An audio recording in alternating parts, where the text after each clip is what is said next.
Dedication. This book is for you. You are more powerful than you've ever imagined. Introduction by Erin. I know you feel lost sometimes. I know you wonder who you really are and why you're here. I know sometimes it feels like everybody else has it figured out, while you're still sitting on the sidelines. I know this because I used to feel the same way. I was in my late 20s, but I was still that same scared girl who had been picked on in school, and always felt alone, no matter how many people were around me. I always felt like everyone else had it figured out, and the best I could do was to pretend to be like them. I didn't trust myself, so I trusted other people to give me advice about what I should do with my life. I'd never stood up to anyone, ever, at least not about anything important. Basically, I was a mess, but I felt something. I knew there had to be more to life. So I read self-improvement books, lots of books. I started thinking more positive thoughts. I started to love myself a little more bit by bit. Then, one day, I saw a channeler on the internet and read one of her books. She seemed to understand life in a way I didn't, all because she had a secret weapon. Somebody who knew what was really going on was contacting her from another dimension. I wished I could do that, but I didn't believe it was possible. I mean, who was I anyway? Why would an advanced being waste time on me? So I kept reading books, trying to figure out the meaning of life and figure out if there was a purpose to it at all. One night, everything I'd been reading just clicked, and I wrote in a notebook, "We are all God. We are all one." Full disclosure, I had no idea what that meant when I wrote it down, but it came out of me onto the paper. I went to sleep thinking nothing of it. The next day, in the shower, I remembered what I had written in the previous night, and I asked out loud, "Am I God?" I wasn't expecting an answer, but I must have been open to it because I heard a voice in my head say, "Yes." I knew immediately it wasn't my voice. It sounded the same, but I hadn't thought the thought. It was just deposited in my mind. And those deposits kept coming. This book is a series of conversations between my husband Phil and my inner voice. During the summer of 2011, I lay down on the couch in our cramped one-bedroom apartment in Virginia Beach almost every day. Phil would ask me questions, and my inner voice, who calls itself I Am, would answer out loud through me. I recorded those conversations on a tape recorder. Can you believe we were still using tapes in 2011? And transcribed them. We were excited about what we were hearing, but we were young and lacked confidence. I was sure everyone would think I was crazy, so I didn't want to share what I'd learned. In the 8 years since then, I've grown a great deal. So when I pulled the transcripts out of the basement last summer, I was blown away to realize, in retrospect, how much my life had been influenced by what my inner voice had said. However, this book is not really about me or my husband. It's about you. Because your inner voice has been waiting to talk with you throughout your whole life. You remember that feeling of being lost that I mentioned at the beginning? You feel that way because you've been separated from your inner self, who desperately wants to be found. This book will show you how to tap into that voice. Once you're talking to that wise part of you, you won't need this book anymore. Because you are God, and you don't need anyone else to tell you who you are. Introduction by I Am. My name is I Am, but you've probably spent your whole life referring to me as God. My name doesn't matter. What matters is who I am and who you are. I am everything. I am all that exists. The non-physical world is a collection of thoughts.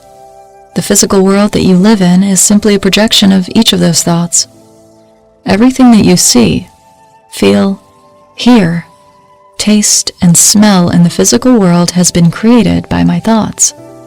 You are a projection of an almost infinite number of thoughts. Each time you have a new thought, it begins in the non-physical world and is projected into the physical. What you call your consciousness exists in the non-physical and is projected into what seems like a real physical world to you. I am constantly projecting all the thoughts of billions of people into the physical world. I am each of you. Your thoughts are mine. There is no separation. You are God. You think you are someone else because I, and therefore you, have unlimited creative power. You have the ability to create a persona and believe it's real, that you are an individual. It's not the truth, but since you created it, it exists in the physical world. There's so much more to know, and I'm so excited to share it with you. But for now, that's enough to get you started. Let's talk about you and why you're holding this book in your hands. You've spent your whole life being lost. Somewhere, no matter how deep down inside, you've always wondered why you're here. Where did you really come from? Why does everyone else seem to have it together while you're just barely holding on? How come they seem to belong to some secret club that already knows all the answers?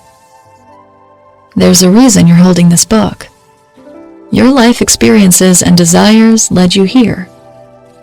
If you have the courage to set aside what you think you know, this book has the answers you've never quite been able to grasp. If you have the courage to read with a truly open mind, you won't ever have to search for the truth again. You will know who you are and why you're here. In fact, if you follow the prompts in this book, you may begin talking with me yourself. You may begin hearing my answers to your questions in your head. With practice, it is possible. Erin will keep writing more books because it is joyful for her to create them, and it is her purpose. But you should stop reading them once you've begun to hear my answers in your head. At that point, you will be able to find out your purpose and begin to create it. You won't need to know the answers to Erin's and Phil's questions. You'll be able to get the answers to your own questions. Anyone who tells you they channel something without encouraging you to do so yourself will never lead you to real answers. They haven't found the truth themselves. This book is all about learning to listen to yourself, your true self, who is God. I love Erin just as I love all of you. I am also trying to come through to you. Every creative thought you have is me. Every negative, doubting thought you have is your persona. For years, I tried to make contact with Erin through her writing. She would sit down and write in a sort of trance state and have no idea what she was writing.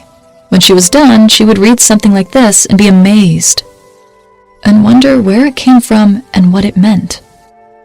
Dress, why are you dancing? Because the air moves me. That's funny. I didn't know dresses could move by themselves. We don't.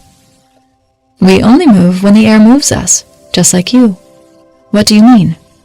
You only move when you're moved. You mean I don't move me, something else does? Yes, you're not who you think you are. Who am I? You're lost. That's something Erin wrote long before she found me. I was always trying to get her to listen to me, but her persona was blocking me. Have you ever had an experience like this? Something you couldn't explain? I would bet you have. Because you are me just as much as Erin is. And so I know you've always felt lost in a way you couldn't quite grasp. I'm always trying to come through to you any way I can. I want to be found. I don't want you to be lost. I want you to know who you are. You are God. And there is nothing more powerful than you. You create your world with your thoughts, whether or not you realize you're doing it. The power that builds universes courses through your veins. You are a living, breathing embodiment of God. And I love you so much. Please, listen to this audiobook as many times as it takes to begin to understand my words. Then, instead of forgetting about it, practice listening to me yourself. Follow the steps in this book. I've been knocking at the door of your consciousness your whole life. And I'm so excited that you're close to letting me in. Day 1. The voice. At the center of your being, you have the answer. You know who you are, and you know what you want. Lao Tzu. You're not going to believe this. I said, standing naked in front of Phil as water dripped off me onto the carpet. I'm talking to God in my head. What? Phil asked, glancing away from his video game. As soon as he saw me, he dropped the controller. What do you mean?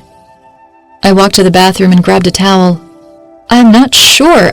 I'm asking questions and I hear the answer in my head. What makes you think it's God? The voice told me it's God. It said I was God. What does that mean? I have no idea.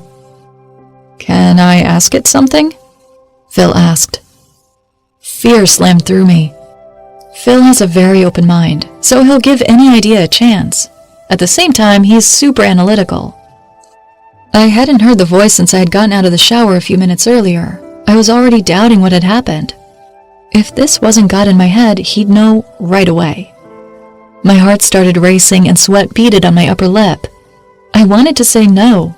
I wanted to run back into the shower and keep it all to myself. I would never be able to answer his questions. Before I could run and hide, I heard the voice again. Relax. You don't have to answer anything. I love you. Trust me. I still wasn't sure. I didn't want to lie to Phil or pretend to be something I'm not. The voice heard my doubts and said, Lie down. Close your eyes. Let me do the talking. You don't have to do anything. I knew that wasn't my voice answering me. I had never known anything with so much certainty. I lay down on the couch and Phil asked a question. I heard the answer and spoke it out loud. After that, the voice took over. And I didn't hear the answers between the question being asked and the words coming out of my mouth. It felt wonderful to relax and let the voice take over. I felt enveloped in warmth and love. And the voice was right. I didn't have to answer anything. I just had to allow it to flow. Phil and my inner voice talked for about an hour. At the end, he was convinced the answers were coming from somewhere beyond me, beyond Erin. I was convinced as well, because I could feel the difference the whole time. We weren't expecting the first conversation, so we didn't record it. This conversation you're about to read is actually our second, which took place the following day. If it feels awkward at times, like Phil's reading from a list of questions, it's because he was. Those first few days, we were both nervous. We didn't want to do anything to mess this up and make I am go away. Phil wrote questions he thought of during the day, so he wouldn't be left with his mouth hanging open, wondering what to say next. When we started to understand how much I am loves us all, Phil relaxed, and the conversations flowed naturally. Day 2. No limits. If the doors of perception were cleansed, everything would appear to man as it is, infinite. William Blake. Who are you? I am. You would probably call me God, but I am. There's nothing else but me. In the beginning, my mind in the spiritual world was all that existed. The physical world did not exist. Only my thoughts existed, and all of my thoughts created immediately.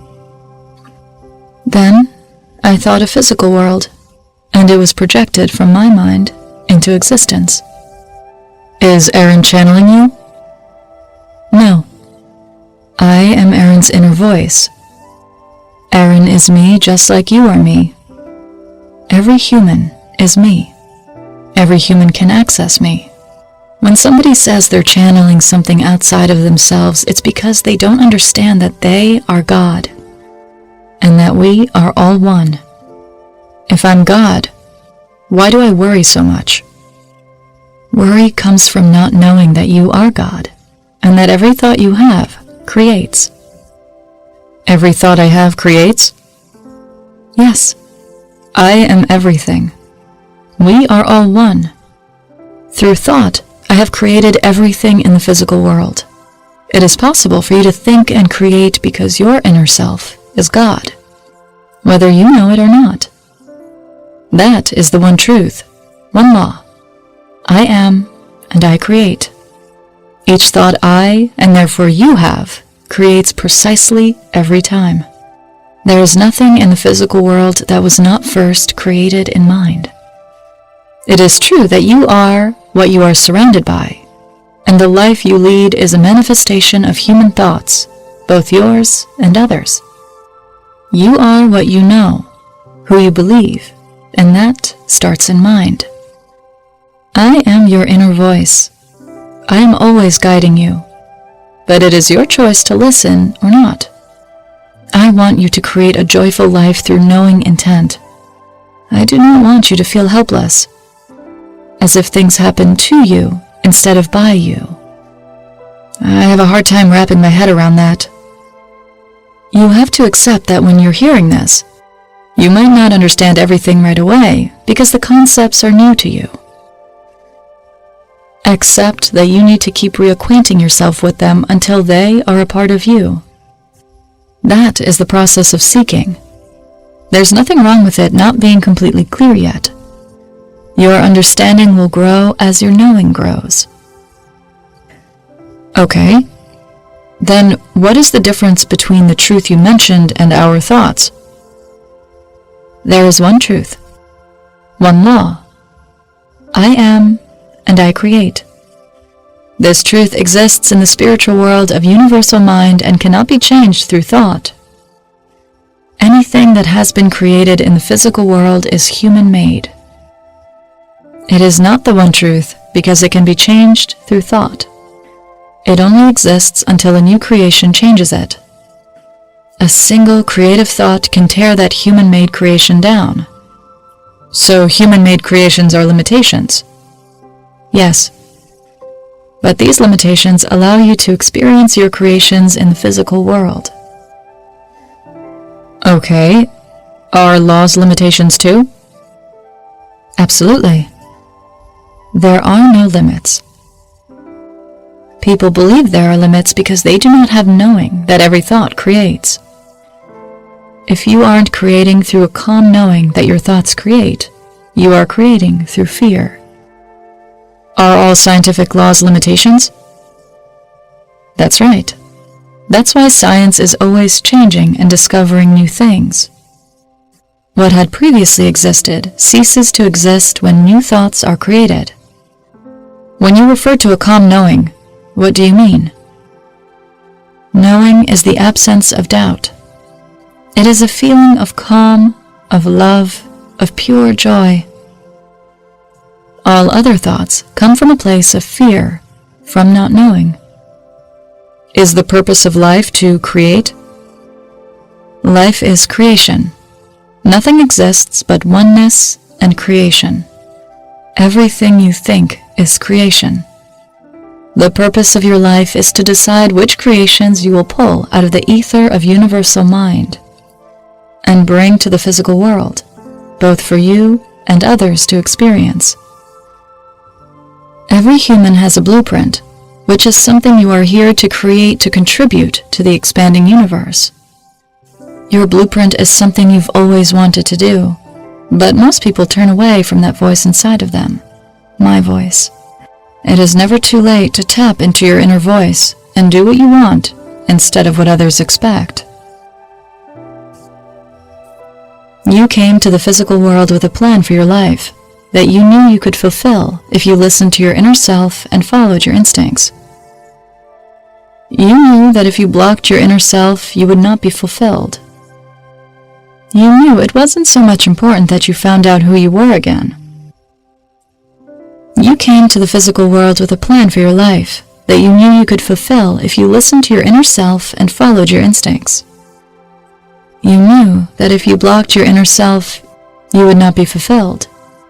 You knew it wasn't so much important that you found out who you were again, although that is the ultimate goal. But what was important was learning to listen to yourself above all others, and learning that because you exist, you are perfect. When you love yourself, exactly as you are, you become a beacon of love and light. If we are you, and you have made us perfect, why do we create these imperfect things? You are me, and I am an unlimited creator. That makes you an unlimited creator. You have the entire creative power of the universe flowing through you. But what you call imperfections come from the doubts, fear, and belief of lack you've created, because you don't have knowing that you are God. You are an unlimited creator, which means you can create for yourself what you do not want. It is because of your perfection that this is possible. If I limited humans to only being able to create what you would call goodness, you would not be me. I have given humans a gift, an opportunity to learn, grow, find themselves, and love each other. You are awed by my creations, the creations you call nature, but nature was created with the greatest ease, because I have complete knowing of myself and my creative capability. I am awed by human creations because you are creating solutions to problems I do not have. You have needs because of the veil of your persona. Because of those needs, you create interesting solutions. While you may choose to focus on what you consider to be imperfections, I only see the perfection in each of you. So there is nothing to fear, even death or injury? There is nothing to fear. You are me, and you are perfect. You always have my love flowing through your body, whether or not you are aware of it. Death is creation, just like your life is creation. Injury is creation. They exist for you to experience.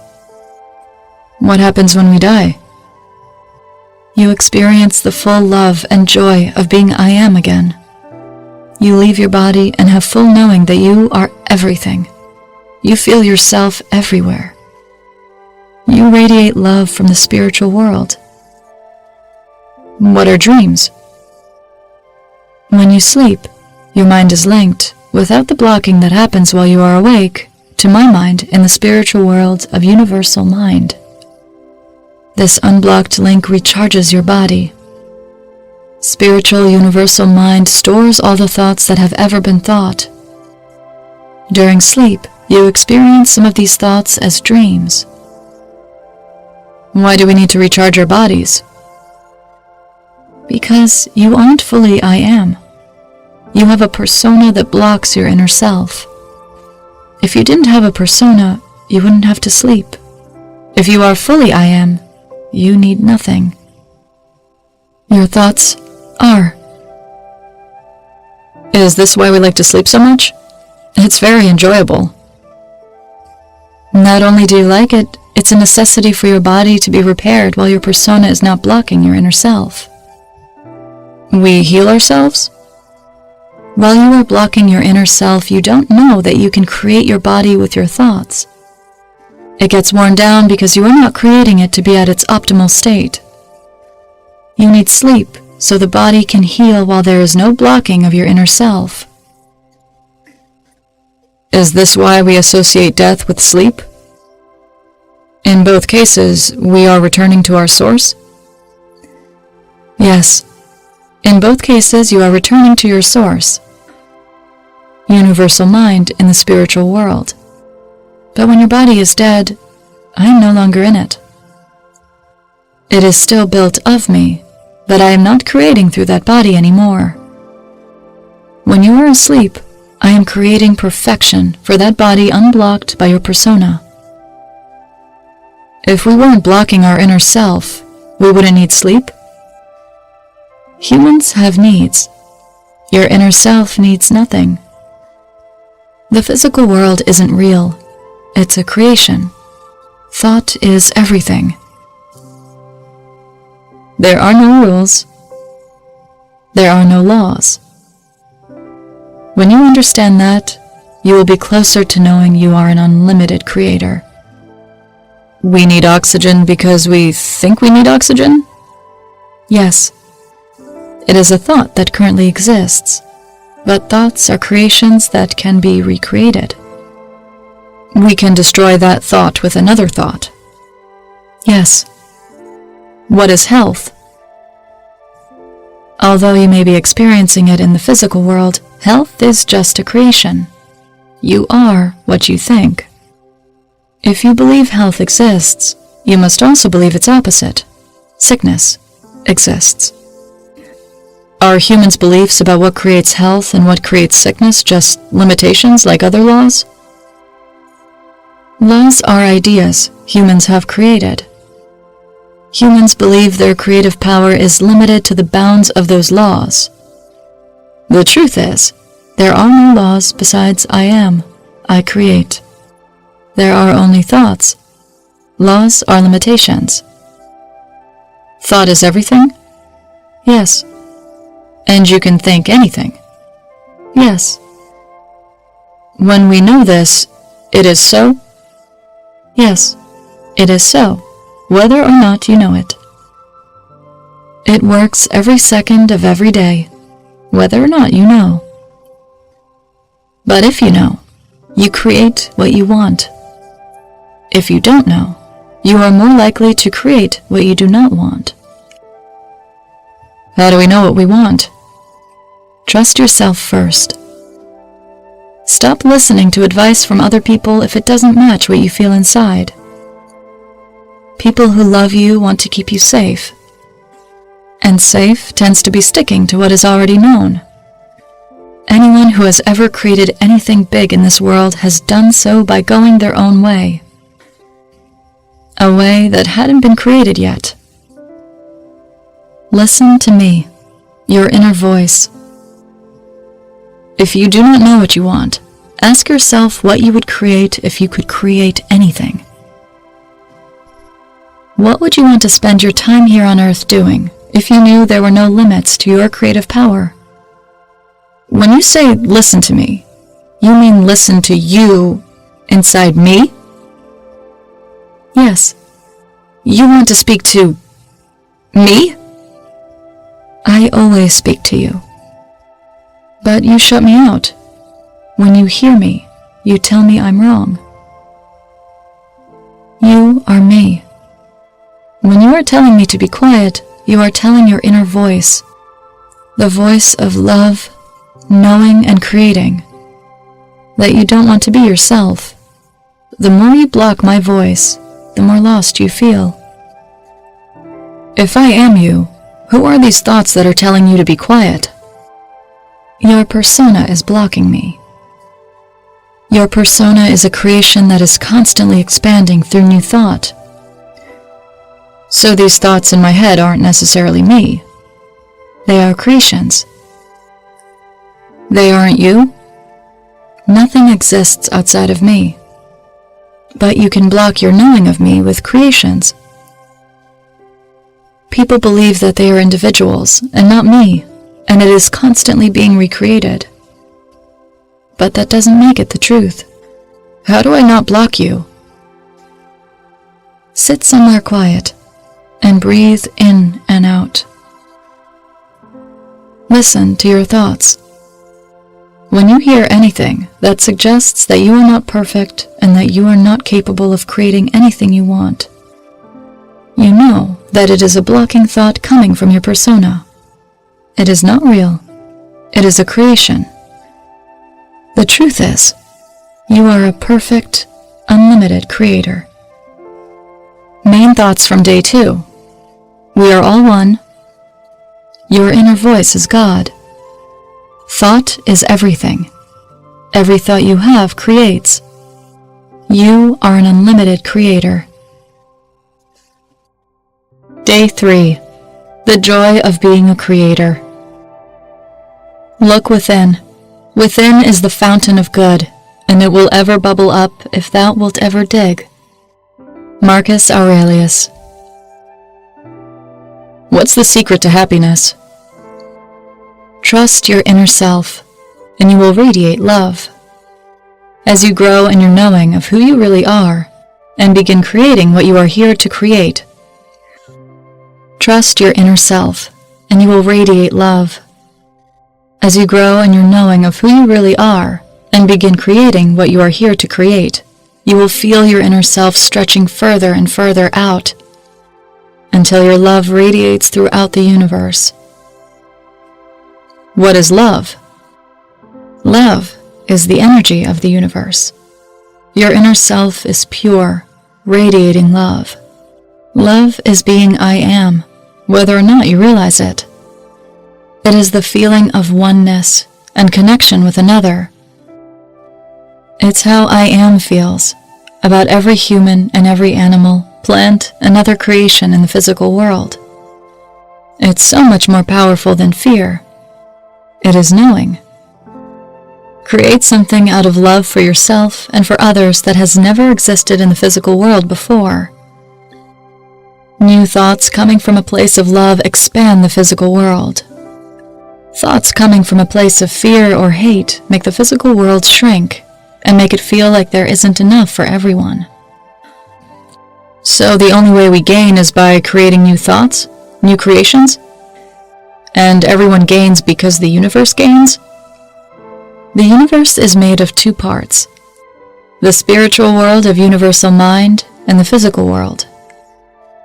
In the physical world, yes, new thoughts of love expand, while thoughts of hate shrink. Unlike the physical world, universal mind expands with each new creation. A creation is. It is not good for the universe. It is not bad for the universe. It is. So the universe is different than the world? Yes. The physical world is only half of the universe. The real part is intangible. It is the spiritual world of universal mind. Your inner voice is a direct link to the spiritual world. This spiritual world of universal mind projects thoughts into a physical experience. The physical world is not reality, because it is recreated constantly by thoughts. It is a reflection of the mass consciousness of universal mind. How do thoughts expand the universe? Universal mind in the spiritual world stores every thought that has ever been thought. Because this is one part of the universe, every thought expands the universe, whether it is a thought of plenty or lack. The physical world is a projection of this universal mind. So if there are more thoughts of lack, then that's what you will experience in the physical world. If there are more thoughts of plenty, then that is what you will experience in the physical world. So if we think there's enough for everybody, that's what will be created. Yes. When more people are thinking there is enough, instead of thinking there isn't, there will be enough. The only truth is, I create. I am here to experience and expand the universe.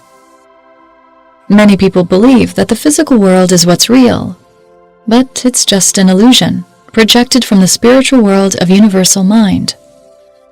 The physical world can be changed and shaped by new creative thought. Every moment, this is happening. If you believe you must do certain things to survive in the physical world, you are placing limits on your creative ability. These self-imposed limits strengthen your fears and block your inner self. It is not the truth, but you experience the world through your senses, so that's what feels real to you. So we are kind of trying to survive the physical world, instead of thinking and shaping your physical world. Okay, so we are trying to survive the physical world instead of create the physical world? Yes. Struggling is something that happens when you're focused on I, when you believe you're an individual and that life is hard. When you're focused on creating something to benefit others, your goal to contribute to the expansion of the universe is so much bigger than the things that had been holding you back in your I days. Your fears and insecurities melt away because they're insignificant compared to what you have to offer the world. The more you allow yourself to trust your inner self, the more you will feel this shift from me to we. Do you mean if we weren't so tied to these thoughts that we need to survive, we would create something new? Many people are limited by a belief that they can only recreate that which has already been created. This belief is not true, but it is being recreated constantly by mass human consciousness. When something goes outside of the bounds of what is generally considered possible, and invents a new life-changing object, most people don't recognize they have that same creative power. There is only one truth. I am. I create. All thoughts create. New thoughts come from an understanding of your unlimited creative power, and creates that which has not been created before. Old thoughts recreate that which has already been created. An example of an old thought is thinking that airplanes can fly. When you take an airplane, there is no doubt in you that it will fly. You have knowing that it will fly because it has happened so many times before.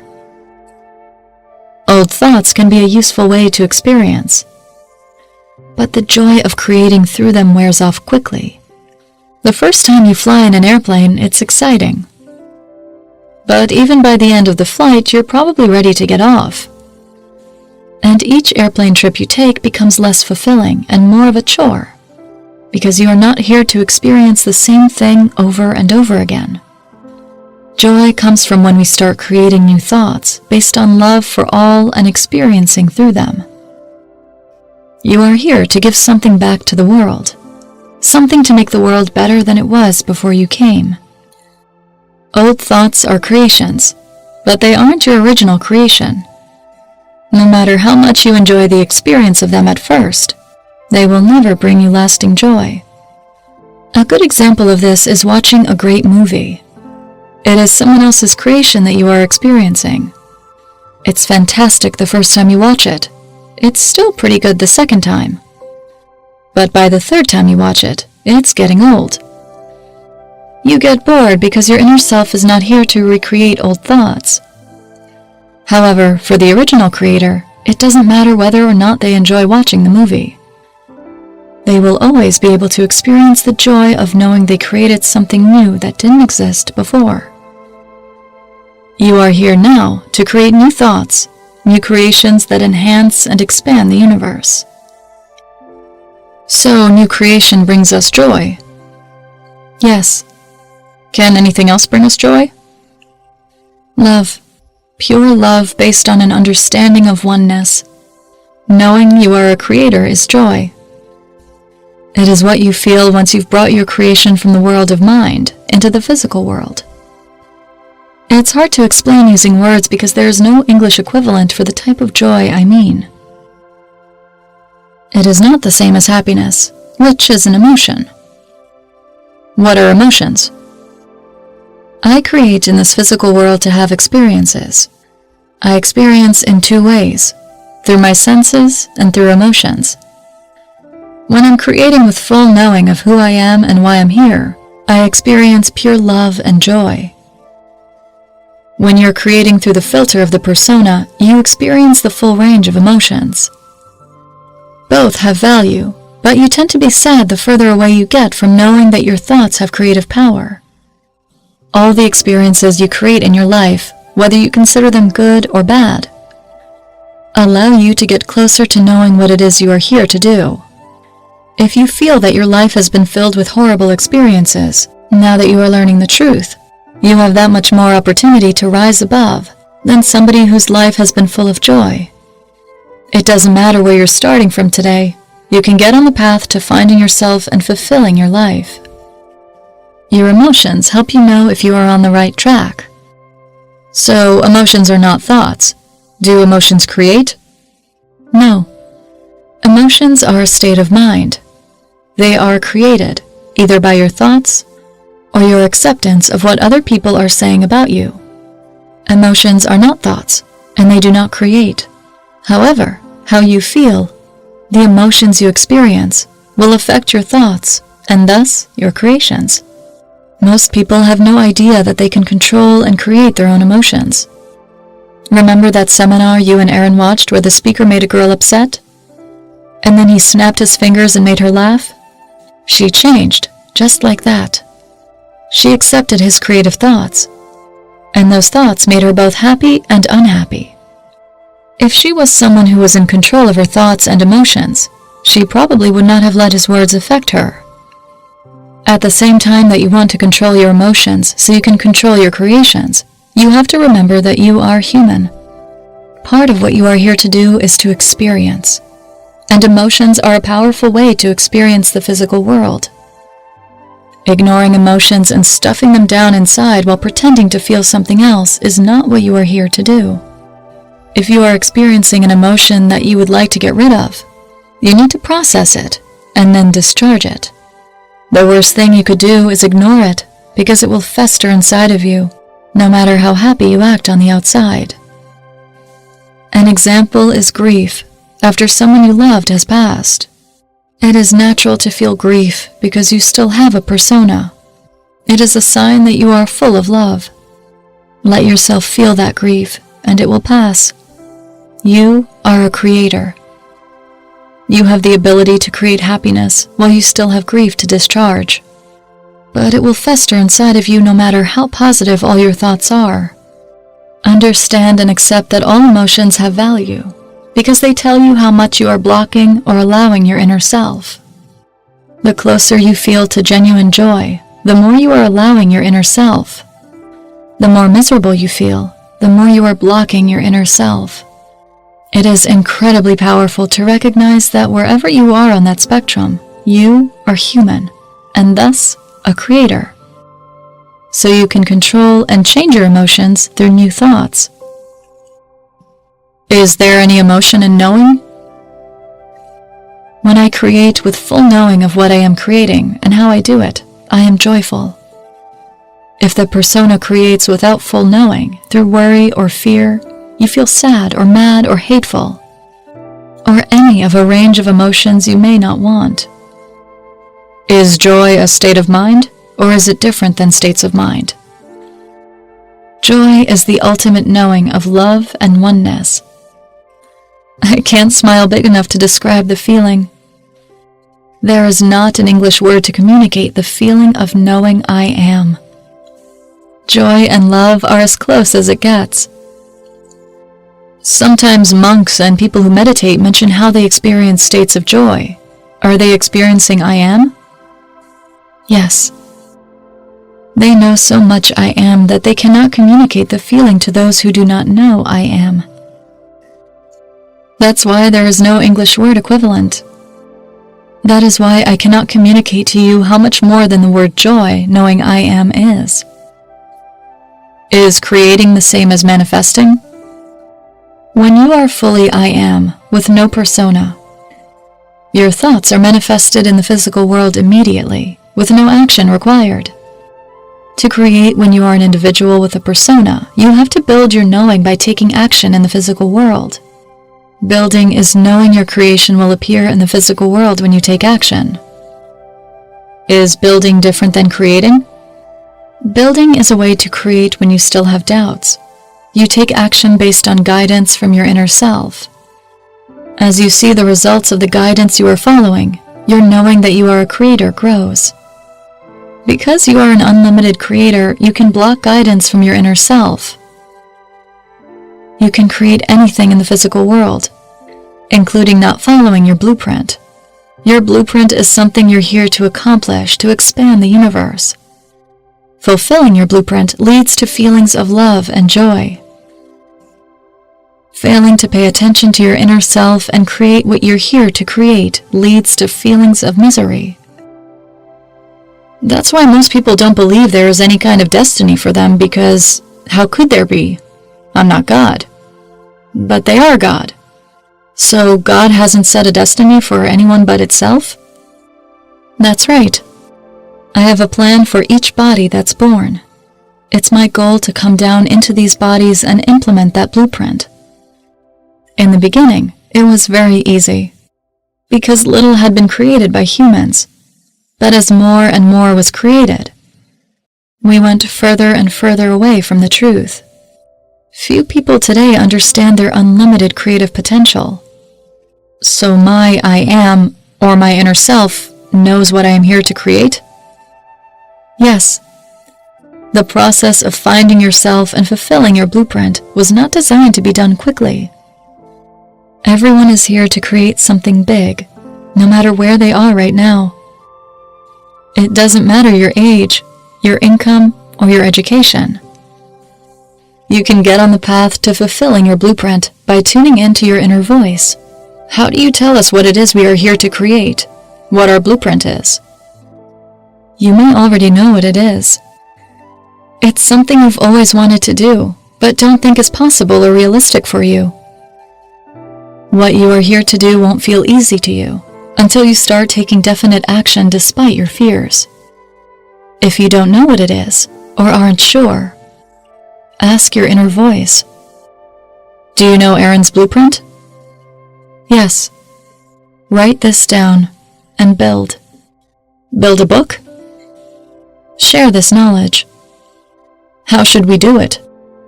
Put it on the internet, or build a book. How you do it does not matter.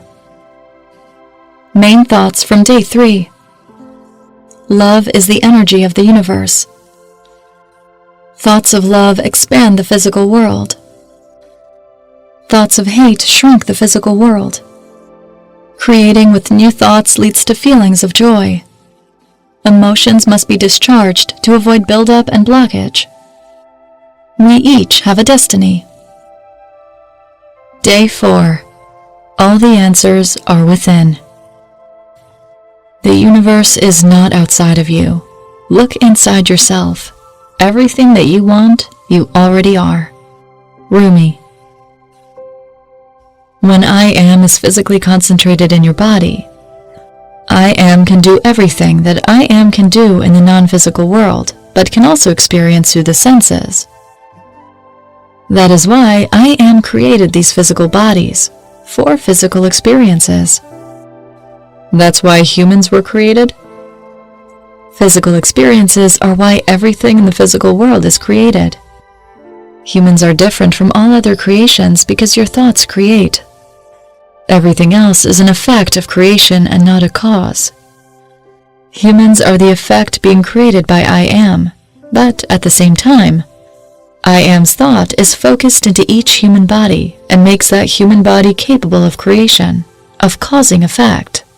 Are you saying you have the ability to experience through other creations, but they don't have the ability to create with their thoughts and change the physical world like humans do? Yes. Humans are the only species with the ability to create changes outside of their blueprints to themselves and their environment. Your blueprint is your destiny, but your ability to think and create gives you free will. It is completely up to you as an individual human whether or not you pursue that destiny. You can choose to create something different. In this way, human blueprints are different than the blueprints of everything else in the physical world. Nothing else has that choice. Do you mean that ants build anthills, but they don't build anything else? Yes. Animals and plants don't have my creative thought inside them, so they cannot deviate from their blueprints. No dog will ever decide to head into its backyard and build a doghouse out of sticks, or even draw a design in the dirt with its paw. I thought animals didn't make stuff like that because they don't have thumbs. They don't make stuff like that because they do not have my creative thought flowing through them. Thumbs have nothing to do with it. There are humans that don't have arms who paint with their feet or mouth. That's true. Monkeys have thumbs, but they don't draw anything. Animals can be trained to do all kinds of things, but that comes from humans creating upon them. How about a beaver? Doesn't it change its environment by building a dam? It's following its blueprint. A beaver will never build a wall of sticks anywhere but on a body of water, unless a human comes along and trains it otherwise. Now that you're saying that, it's obvious. Why don't we recognize that our thoughts are creating? You are surrounded by human creation, both yours and others. There is so much creation all around you that it's easy to ignore. Every thought you have is creation. When you write a shopping list, you are creating. It's creation overload. So we ignore our ability to create with our thoughts because there's too much evidence? All the evidence makes it easier for your persona to ignore it. Humans have the unlimited ability to create, and you've programmed yourselves to believe that you cannot create. Animals do not have the freedom to create.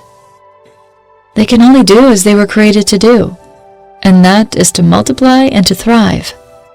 But humans can create. And because of your personas, you've created all this stuff that you do not want. Is I am creating, or is the thought creating? The thought creates, but all thought is I am. If the thought is coming through the filter of your persona, I am does not consider this its thought. I am considers this the thought of its creation. Do you create what we think? Are thoughts creations, or are you thoughts? What is the differentiation here? There is no differentiation. We're all one. Thoughts create. You are me, so I create what you think. All thoughts are me because I'm universal mind in the spiritual world. You are the entire creative power of the universe. When you understand this, you will feel power and energy coursing through your body. When you don't know, you are still I am, but I am is on autopilot. I am is still creating, but I am does not consider your doubts, your persona, to be I am creating. Your persona is blocking I am from consciously creating. Is our persona our limitations, our doubts and our fears? The limitations we place on God, which is who we truly are. So, I am God. Yes. You do not believe you are God because you believe you are an individual. Your self-image is a combination of your inner self and your persona. The more you are blocking your inner voice, the more your self-image will reflect anger, misery, and feeling lost. The more you are tuning in and allowing your inner self to shine, the more your self-image will reflect love, joy, and a strong sense of who you are and what your life purpose is. I'm always coming through in some bodies some of the time. You are often me, but you don't know it. Most, if not all, of the good things that these bodies do is me. The things you're not proud of are the persona acting out of fear. When you're being brave and strong and doing something you're proud of, that's usually me. Sometimes it's the persona doing something that the persona thinks is for good, but it's really not. But when you're standing up for yourself, that's me. So I am stands up for itself. Yes, I am is not weak or meek or submissive. I am is God. And I am knows I am is God. I am would not allow anyone to have any authority or control over it. That's what standing up for yourself is. In any situation, it's saying, I am who I am. I'm not going to let you get away with telling me I don't have worth. Whether or not you know that you're God when you are standing up for yourself, you're saying you have worth, and you won't let anyone tell you otherwise. You are currently limited by Erin's experiences and beliefs.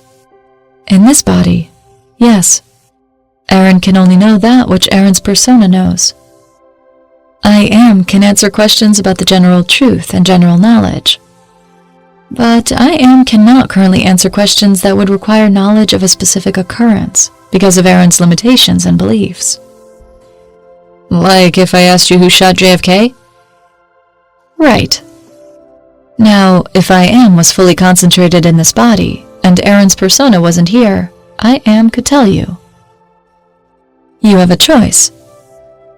You can continue to live in the physical world, remain an individual, and work towards fulfilling your blueprint.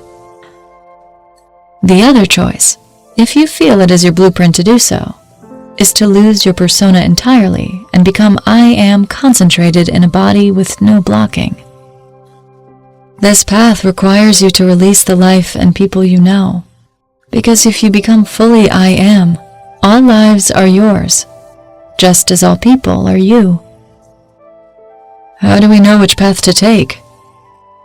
Listen to your inner voice. Ask yourself. Okay, so how exactly do you send the thoughts to Erin's head? I'm not sending thoughts to Erin's head. I am Erin's head. Nothing in this physical world is real. It's just a projection from universal mind in the spiritual world. Imagine that I have a giant mind, and there's no physical world. My giant mind is thinking an infinite number of thoughts at the same time. And each of those thoughts is projecting something into a physical reality that is only real because I'm thinking it. One of these thoughts that I'm thinking is projecting Erin into existence in this physical world. And that thought is constantly making her alive and move. You have one of these thoughts attached to you, and that's why you're here. Imagine a ray of light. This isn't accurate. It's just a picture to give you an idea. Imagine in the sky there's heaven, and my mind is this heaven. It's not how it is, I'm just trying to help you visualize. And down from heaven is a ray of light that goes straight into your head, and that's me. That's what gives you life and creative ability. There's a similar ray going straight into Erin's head. Both are me. Both are thinking different thoughts simultaneously. And there are another 6 billion rays coming down on this planet thinking different thoughts simultaneously. That's hard to visualize. I'm not placing thoughts in Erin's head as if she doesn't normally have my thoughts in her head. She's alive, moving around, thinking and creating because I'm always in her head. However, I'm working through her persona, which is there because it's been created. There are people who have contacted I Am before. Why do some of them believe they're channeling something outside of themselves? It all comes down to the fact that their persona has not been introduced to the idea that we are all one, and that there is only one in the entire universe. I can tell you everything about the truth, but I can't give you specific examples that Erin hasn't been exposed to. It's the same thing for them. They can be told about the truth, but they fit it into what they have been exposed to. They are receiving the thought, and they translate it to fit into what they already know. Erin couldn't be receiving me like this if she hadn't read a book where she was introduced to the idea of oneness. She would be receiving the same blocks of thought from me, but she would be translating them in a different way. Oh, so you are able to explain this to us because whether we accept it or not, we've been introduced to it. That's right. People who think they channel something outside of themselves are receiving the same thoughts from me. Everyone's inner voice is the same universal mind. The translations from channelers, lots of them are very similar to what Erin's doing. But they give me the name of a persona because when the channeler receives the thought, that's how their filter translates it. Often, the name means God in another culture, but they are not aware of that. What's a filter? A collection of beliefs you have built up during your life. If you haven't heard something before, and something contradictory exists in your filter, you'll have a hard time believing the new information. That makes sense to me. How do we know that Erin is translating the thoughts that you are sending us correctly? Is there a truth beyond this that we are blocking out because we haven't been introduced to it yet? Look at all the great texts since the beginning of the physical world. They translate into almost the exact same words of oneness that Erin is translating for you right now. Now that you've said that, I see that our culture is drenched in it whether you are aware of it or not. It's everywhere. Every culture and religion is. I see it in every ancient text, and every book I am looking at. It's all over the place, staring me in the face. Yes. It's just a matter of accepting it. Yes. Beyond an intellectual level. Yes. There is no reason to doubt it when there is evidence all over the world that it is. There is a reason those who have been successful know this. Because it is. Did Tolstoy understand that our inner voice is God when he wrote, "The kingdom of God is within you"? I can tell you that quote means we are all God. But I can also tell you that you and Erin have read and heard that quote many times and not fully understood it. Yes, that's what it means? That we are God? Yes. I Am has built each body as a vessel to live inside. Like a clone? Not a clone. It is a direct link to the spiritual world of universal mind. There's no separation. The physical world is an illusion being projected from the mind of I Am in the spiritual world. I Am doesn't have to separate any part of itself from the spiritual mind to come into these bodies. Does that make sense? Not completely, but it's starting to. I have a picture in my mind that makes sense. But do I fully grasp what you're explaining? I don't think so. You need to hear all of this more. For example, Erin's rereading the same pages in a book that she read a few days ago that didn't really make any sense to her. Tonight, she was reading just a few of the paragraphs, and she thought, "Oh, that's so simple. I can't believe that wasn't clear before." Your understanding will grow as your knowing grows. Eventually, what I just explained won't have to be explained to you. In the future, this will be simple and obvious to me? Everything that we're discussing now is something you've never heard before. Once you familiarize yourself with it, it will become part of you, part of your knowing. Anything you've ever learned in your life was something that you didn't know until you were told. In every instance, you probably didn't grasp it right away. Every time you reacquainted yourself with the material, your sureness grew until you thought, why would anyone even question that? Right. There definitely are things I didn't understand before that seems obvious now. Will writing this book help me to fully understand that I am God? Yes. Although your understanding will not be complete until you can talk to I Am just as clearly through your own head as you can talk to Erin's I Am. When talking to my I Am, isn't that Erin's I Am? Isn't it the same I Am? Yes. Yes, it is. It's the same. That's hard to grasp. I mean, I understand conceptually. You are not going to fully grasp it until you start talking to your inner voice and recognize that I Am is not separate from you. It is you. So, how exactly has it come to this point where nobody knows the truth? Lots of people know the truth, that they are God and their thoughts create. But they are a very small percentage of the whole. So, would you say that people find a piece of the truth, and it's brilliant and amazing? They think, yes, this is awesome, and they mistake it for the whole truth? There is only one truth. I am, and I create. Lots of other ideas have pieces of this truth, but they don't have the whole puzzle. That's not the truth. Still, for some people, when they find a little piece of something that they can feel has some truth in it, it is enough for them. I Am always knows the truth. But beyond that, how I Am comes to you is not always going to be accurate. The closer to the actual truth you are, that I Am is the one creator and is inside of you in entirety, the more creative power you will have. The more fully you understand you are God, what I Am is, the more power you'll have to create? Yes. And you're saying how well you come to understand I Am, or how I Am comes to you, is based on your internal beliefs and your understanding of the world. What you believe is. So if you believe that I Am can only speak to you through a channel of some other being, then that's the only way you'll accept it. And you will hear it that way. Yes. Why is it that some people who think they're channeling are able to create so well, but most people, the vast majority of people who try to learn to do what they're teaching, have such a hard time making it work?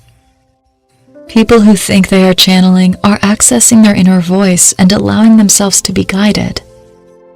They feel the truth in it, the knowing that what they think will become for them.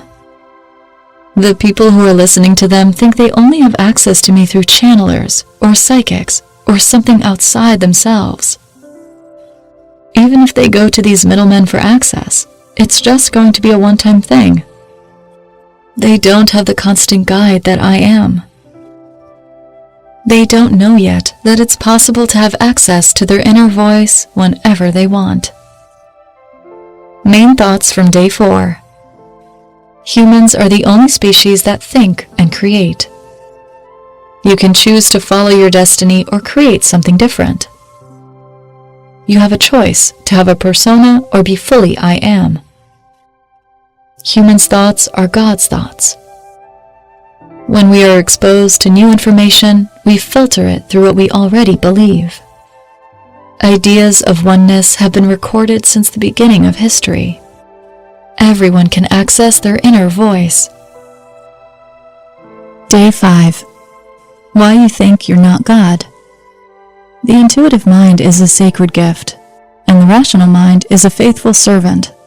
We have created a society that honors the servant and has forgotten the gift. Albert Einstein. Our persona is limiting our ability to hear our inner voice? Yes. Lots of people embrace their persona and block their inner self. They do not recognize that their thoughts created everything that surrounds them, and everything they have become. Some don't want to believe that their thoughts are responsible. That's why people have created this idea of an evil God. They don't like what they've created. People who say God is all loving and mean it are really happy. They may not understand that they are God, but they feel that God is shining love down upon them instead of judgment. So it's really people judging themselves, not God. Absolutely. Right and wrong, good and bad are human creations. Some would rather think that this idea of a God outside of them is responsible, and that he is mean and doesn't love them. That would explain why they find themselves in what they feel is misery. If you are looking at your life and you are unhappy with what surrounds you and what you are, it is because you are not aware of your creative power. If you are happy with what surrounds you, it's because you understand that you have a power on some level. You know you are more than the doubts and fears of your persona. So tell me more about the persona. What is the persona? The persona is the part of you that believes you are not God and believes that we are not all one. It's a gift that you're given when you come into a body in the physical world that allows you to believe you are an individual. Because of the persona, you are able to have a multitude of experiences as an individual. Your persona doesn't change the truth about who you are, but it exists in the physical world because it has been created. There is only one real truth. That truth is you are God, and your thoughts create. When your parents found out that they were pregnant with you, they began thinking thoughts about you, guessing what you would be like, hoping and worrying about you. Their thoughts started to create your persona. When they told other people that they were pregnant, those people started thinking thoughts about you too. They wondered and worried about you. Doctors started thinking thoughts about you. When you were born, the doctor and the nurse examined you, and that started to create upon you. Then you were given a name, and your name wasn't God. Your name was Joe or Ann, and you grew up believing that's who you were. You were an individual. You weren't part of the oneness that is God. It's not truth, but it's a creation, so it exists in the physical world. My persona is not something I created. It's something other people created for me. For the first few years of your life, you're only being created upon. You are running on a blueprint. You are made of I am, but I am's consciousness is not in you creating with its thoughts. But at a certain age, it varies depending on the persona. I am's consciousness and ability to create with thoughts enters into the child. It's about this time that a person will remember their first memory. You had a very limited ability to remember before then, because I am's consciousness was not in you yet. When I am's consciousness is in you, your thoughts join with everyone else's to continue creating your persona. In most cases, you will continue reinforcing what other people are creating upon you. If you're told that you're a great kid who is smart and awesome all the time, you'll believe it. You'll walk around knowing how awesome you are. You'll tell people, I'm a great kid, I'm awesome, I'm really smart. Those thoughts will be created and recreated constantly, and that's what you'll grow up believing. If somebody at some point says you're stupid or bad, you'll start wondering, am I stupid? Am I bad? The more you think about it, the more you'll start creating it. So you create a persona too. But you don't start creating upon your own persona until you're old enough for I am to be thinking and creating in your body. Why does I am wait to go into the body? Why not go in right away? So your persona can be created. I am wants to create personas?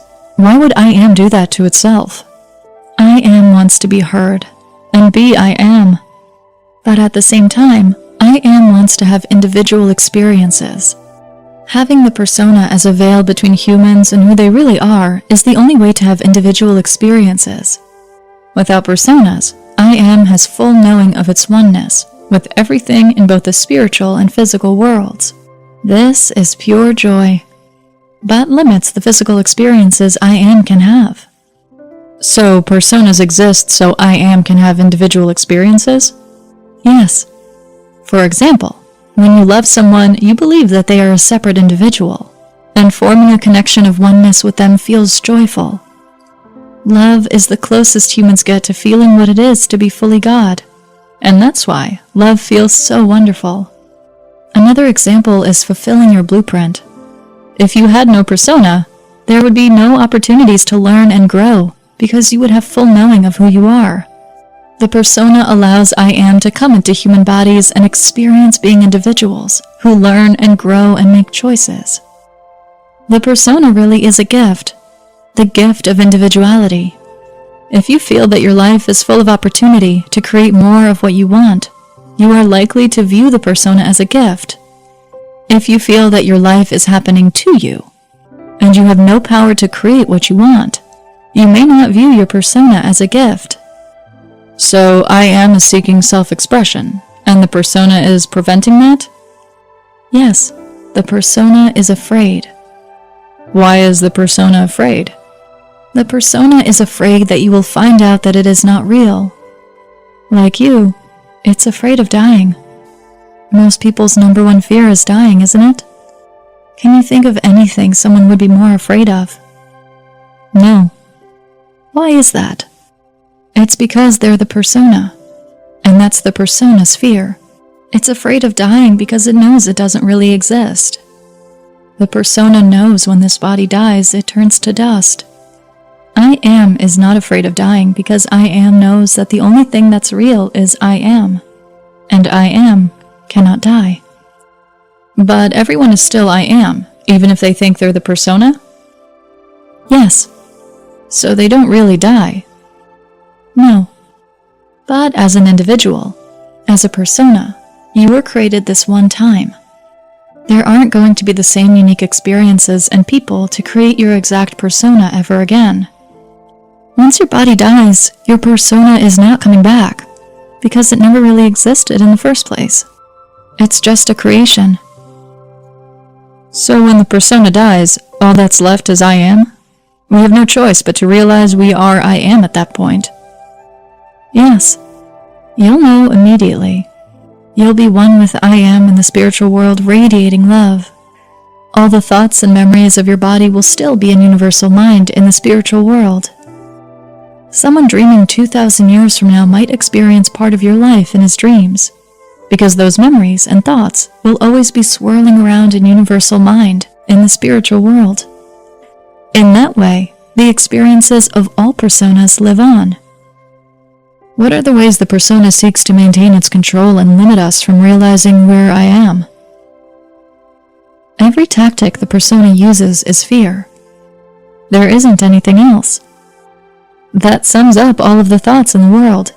Either you know you're I am, or you're afraid. So this fear that the persona is using, how does it manifest in our world? What are some of the results that we see?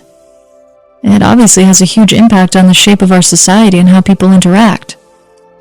The biggest thing is that people allow governments and individuals with more perceived authority to have control and influence over them. They allow other people to tell them what to do. So the persona wants control because it's afraid? Yes, the persona has control because it's afraid.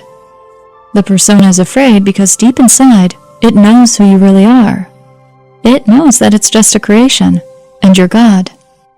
So right now, Erin's persona is only allowing through information that it believes it has access to. Because to allow anything else through would be denying its own existence? Yes. That's what blocking is. It's the persona protecting itself from the truth? Yes. But earlier you said that the persona knows the truth but doesn't want you to find out. Who is the you that you're referring to if there is only I am and Erin? I am obviously knows the truth and is trying to tell Erin the truth. And if Erin is the persona, then who is the persona trying to hide it from other than itself? The persona has two sides like a coin. One side is the side that you believe you are. The other side is fighting I am and keeping you unaware of what's going on.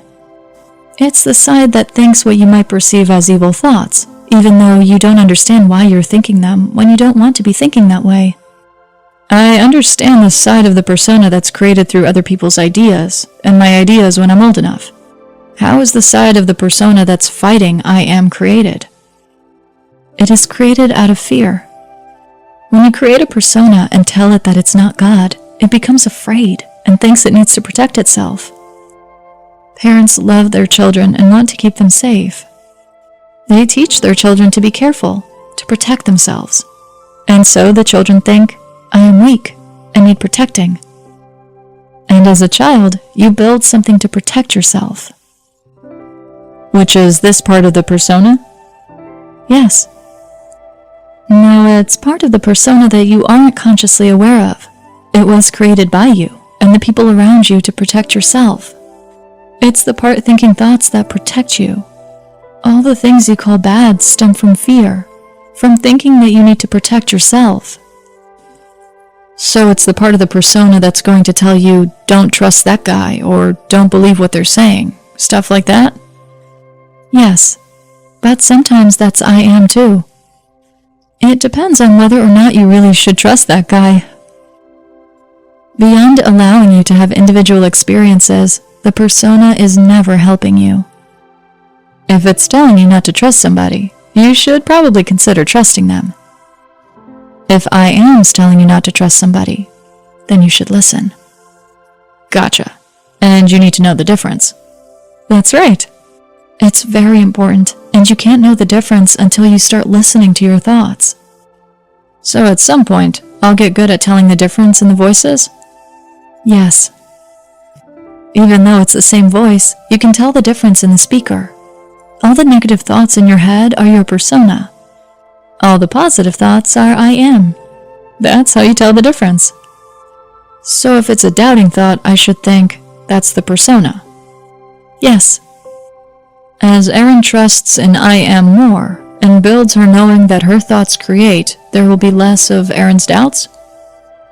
Yes. As those limiting beliefs dwindle away, her knowing becomes fuller. Limiting beliefs can only dwindle away because knowing increases. Knowing increases because your awareness that your thoughts create increases. So the more we understand and experience that our thoughts create, by taking action and building, the more our knowing grows. As our knowing grows, our limiting beliefs dwindle, and I am becomes fuller?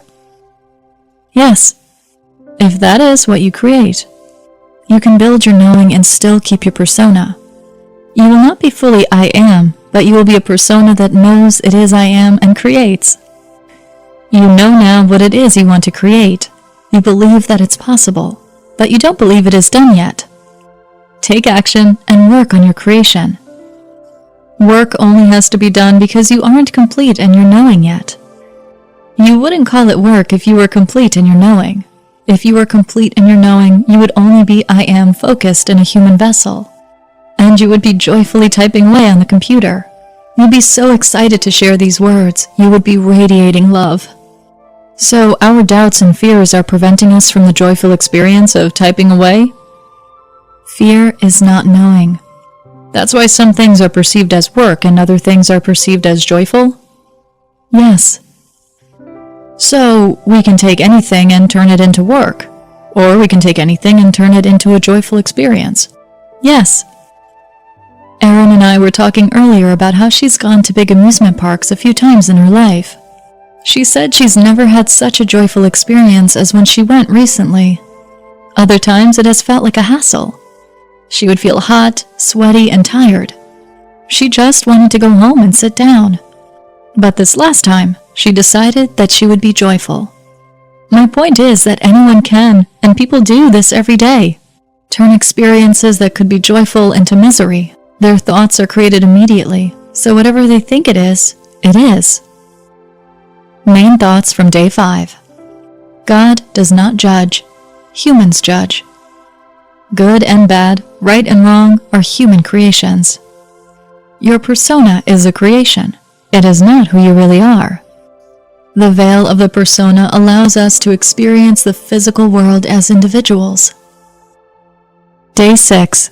Create with purpose. I must create a system, or be enslaved by another man's. I will not reason and compare. My business is to create. William Blake. Every time you realize that you created something, no matter how small, write it down. Otherwise, you are creating little things every day that you are going to forget. This practice will grow your knowing that your thoughts create because right now you are just shrugging the creations off. For example, you created the security guard knocking on the door last night and saying the music was too loud. Yes, Erin feared that, so she created it? Yes. People usually write that sort of thing off to coincidence instead of recognizing the power they have. That's what a coincidence is. It's your thoughts creating. That's why the world is full of coincidences. It's because coincidences are happening every day that people shrug them off so easily. You become conditioned to seeing them all the time. If coincidences were a rare event, it wouldn't be so easy to shrug them off. So yes, start noticing and acknowledging your creative power. Write it down when you notice you create something. Acknowledge it. Write it down and say, yes, I created it. Even if it's something you don't want, admit you created it. Because it gives you power to know, I can create. Absolutely. How empowering. Even if it's not what you wanted, you created it. Once you know that you create what you don't want, it's easy to create what you do want. If you blame someone else for creating in your life what you do not want, you're leaving it to someone else to create what you do want, and that's probably not going to happen. Is this why we've created the idea of an external God? We don't want to take responsibility for what we created if it wasn't what we wanted? If you ask an external source to create what you want, you are disempowering yourself and robbing yourself of the opportunity to create what you want. Okay, so you mentioned Erin creating the security guard knocking on the door. What else have we created recently? You created the puppy being potty trained. You put that into universal mind and it was created and sent into the puppy. It's totally obvious that we created the puppy being potty trained.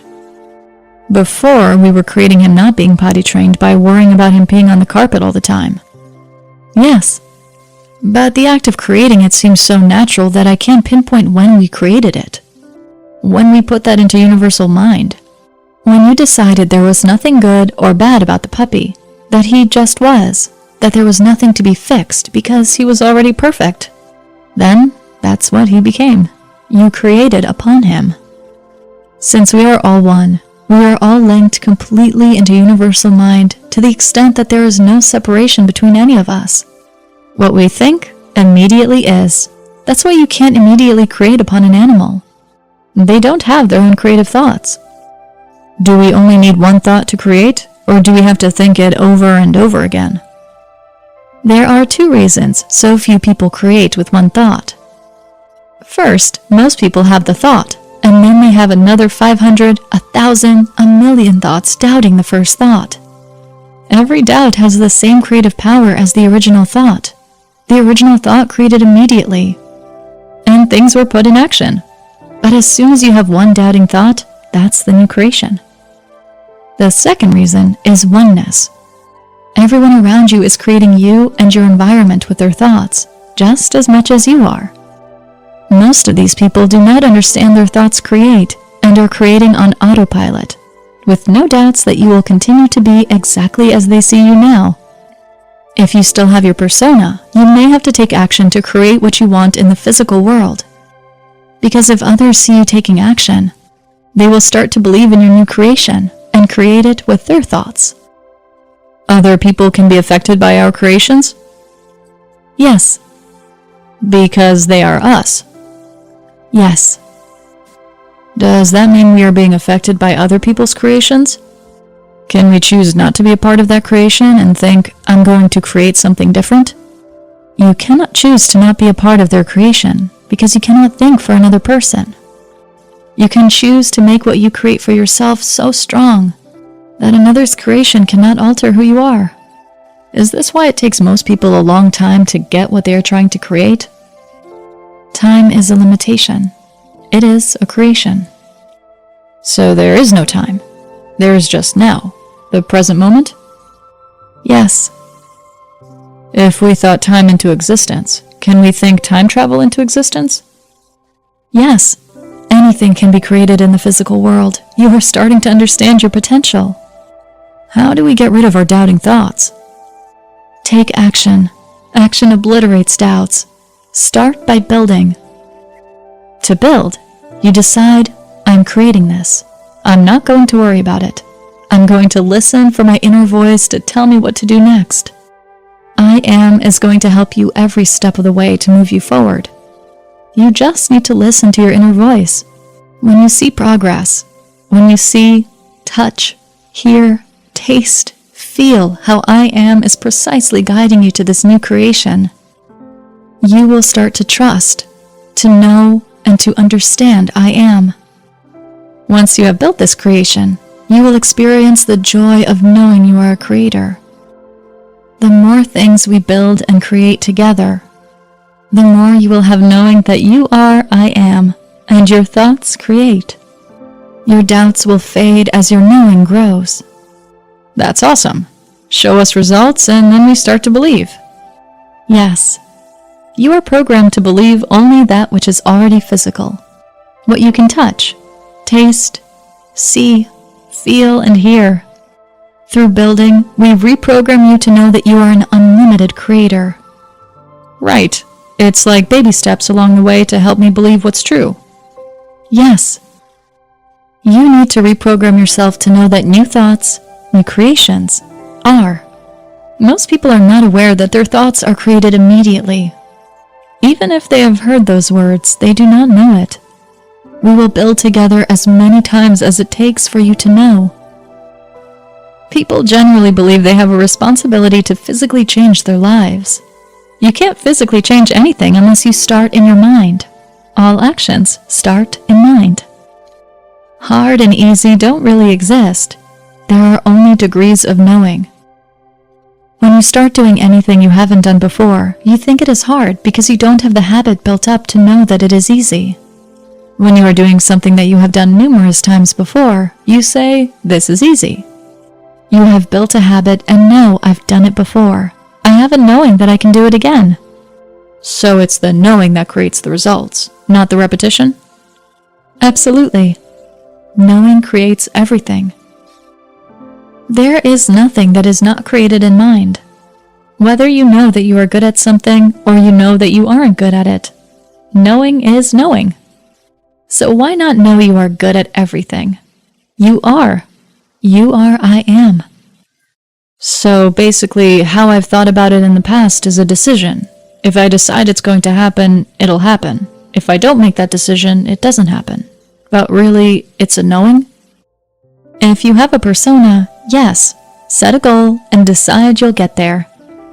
So if you are God without a persona, there is no decision to be made because you know the one law is. Every thought you think is immediately created. There is no deviation. You are thinking, if I make a decision that I am going to do something, I believe that it will happen. I also believe that there are earthly limitations that will make it so I can't immediately be that which I have decided to be. I will have to take action. But I know from habitual deciding in the past that when I decide, I eventually get there. Erin, like many people, is the opposite. Many times in the past, Erin had set goals, but gave up before she reached the end. She didn't have a knowing from a habitual pattern of reaching her goals. It may or may not have happened based on all of her thoughts going forward. If you are I Am without a persona, there is no decision necessary, because you know that your thought is created immediately. So everything you decide is because you think it is going to take a while to do all these things, but really there is no decision necessary. Right.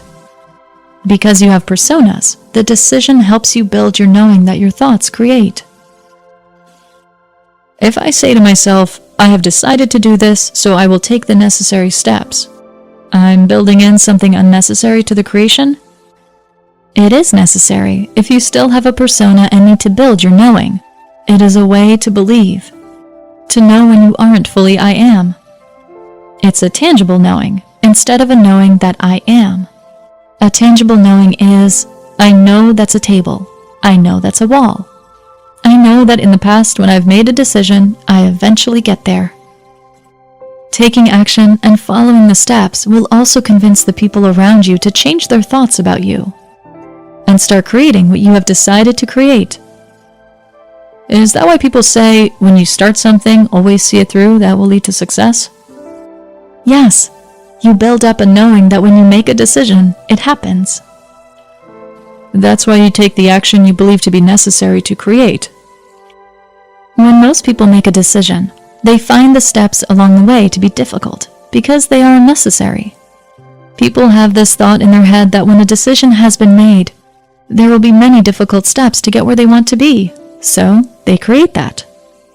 Instead, they could believe, this is an easy decision, and the steps along the way will be easy. When you became a vegan, the steps along the way were easy. This is because when you decided to be vegan, you believed it would be easy. You created it being easy. Most people I talk to say, I couldn't do that, or I tried that and it was too hard. Your belief and your knowing had changed. Right. There are things I am good at now that were difficult for me to get good at because of my limiting beliefs about myself. Yes. Anything that limits I am makes everything more difficult. So if you have no limitations to I am, nothing is difficult. Easy and difficult don't exist to I am. They only exist in human language. When you make a decision or goal, that creation is immediate. But you are including conditions that you have to take steps to accomplish it. You are building limiting beliefs into your creation. However, since you have a persona, building actions into your creation may be necessary to bring it to the physical world. If action is necessary, build into your creations that each step will be easy. Then, listen to your inner voice each step of the way. What about the laws of physics and the law of gravity? These things which we perceive as concrete. To us they are laws. Is there any truth to those, or are they just creations like everything else? They are creations, so they currently exist. You could find a mathematical explanation for them that would work. What is created is, but just because a thing has been created doesn't mean that it can't be changed by a new creation. If we want to change the law of gravity, would everybody have to be on board with that? Or would it just take one person to make that decision? Take someone who is aware that they are a creator and is listening to their inner voice. They create something. Their creation gets a little publicity, and people start talking about it. Whether people believe it or not is irrelevant. The fact that they are thinking it and wondering about it means more people will start creating it. Is that why there is always a pioneer in everything that is done? Yes. All of a sudden, everybody's doing it. It's like the man who broke the 4-minute mile in running. For centuries, no one could do it. But then he did. Within a few months, other people were running a mile in less than 4 minutes too. Currently, over 1,400 athletes have broken the 4-minute mile. It is now considered the standard for professional male middle-distance runners. He created it. The others saw it, and their belief changed from knowing it was impossible to knowing that it could be done. Do you have to know your I am to create something new like that? It doesn't matter if you know that you are I am or not. You only need to know that something can be accomplished. So he had a knowing on this particular thing. It doesn't mean he has an overall knowing. Right. I can see how that pretty much describes everything that's ever been created. There's always that one pioneer. They have the belief that they can create something new, despite everyone else believing it's not possible. Main thoughts from day 6. Coincidences are evidence of your thoughts creating. Write down everything you create to grow your knowing that you are a creator. Doubting thoughts have the same creative power as thoughts of what you want.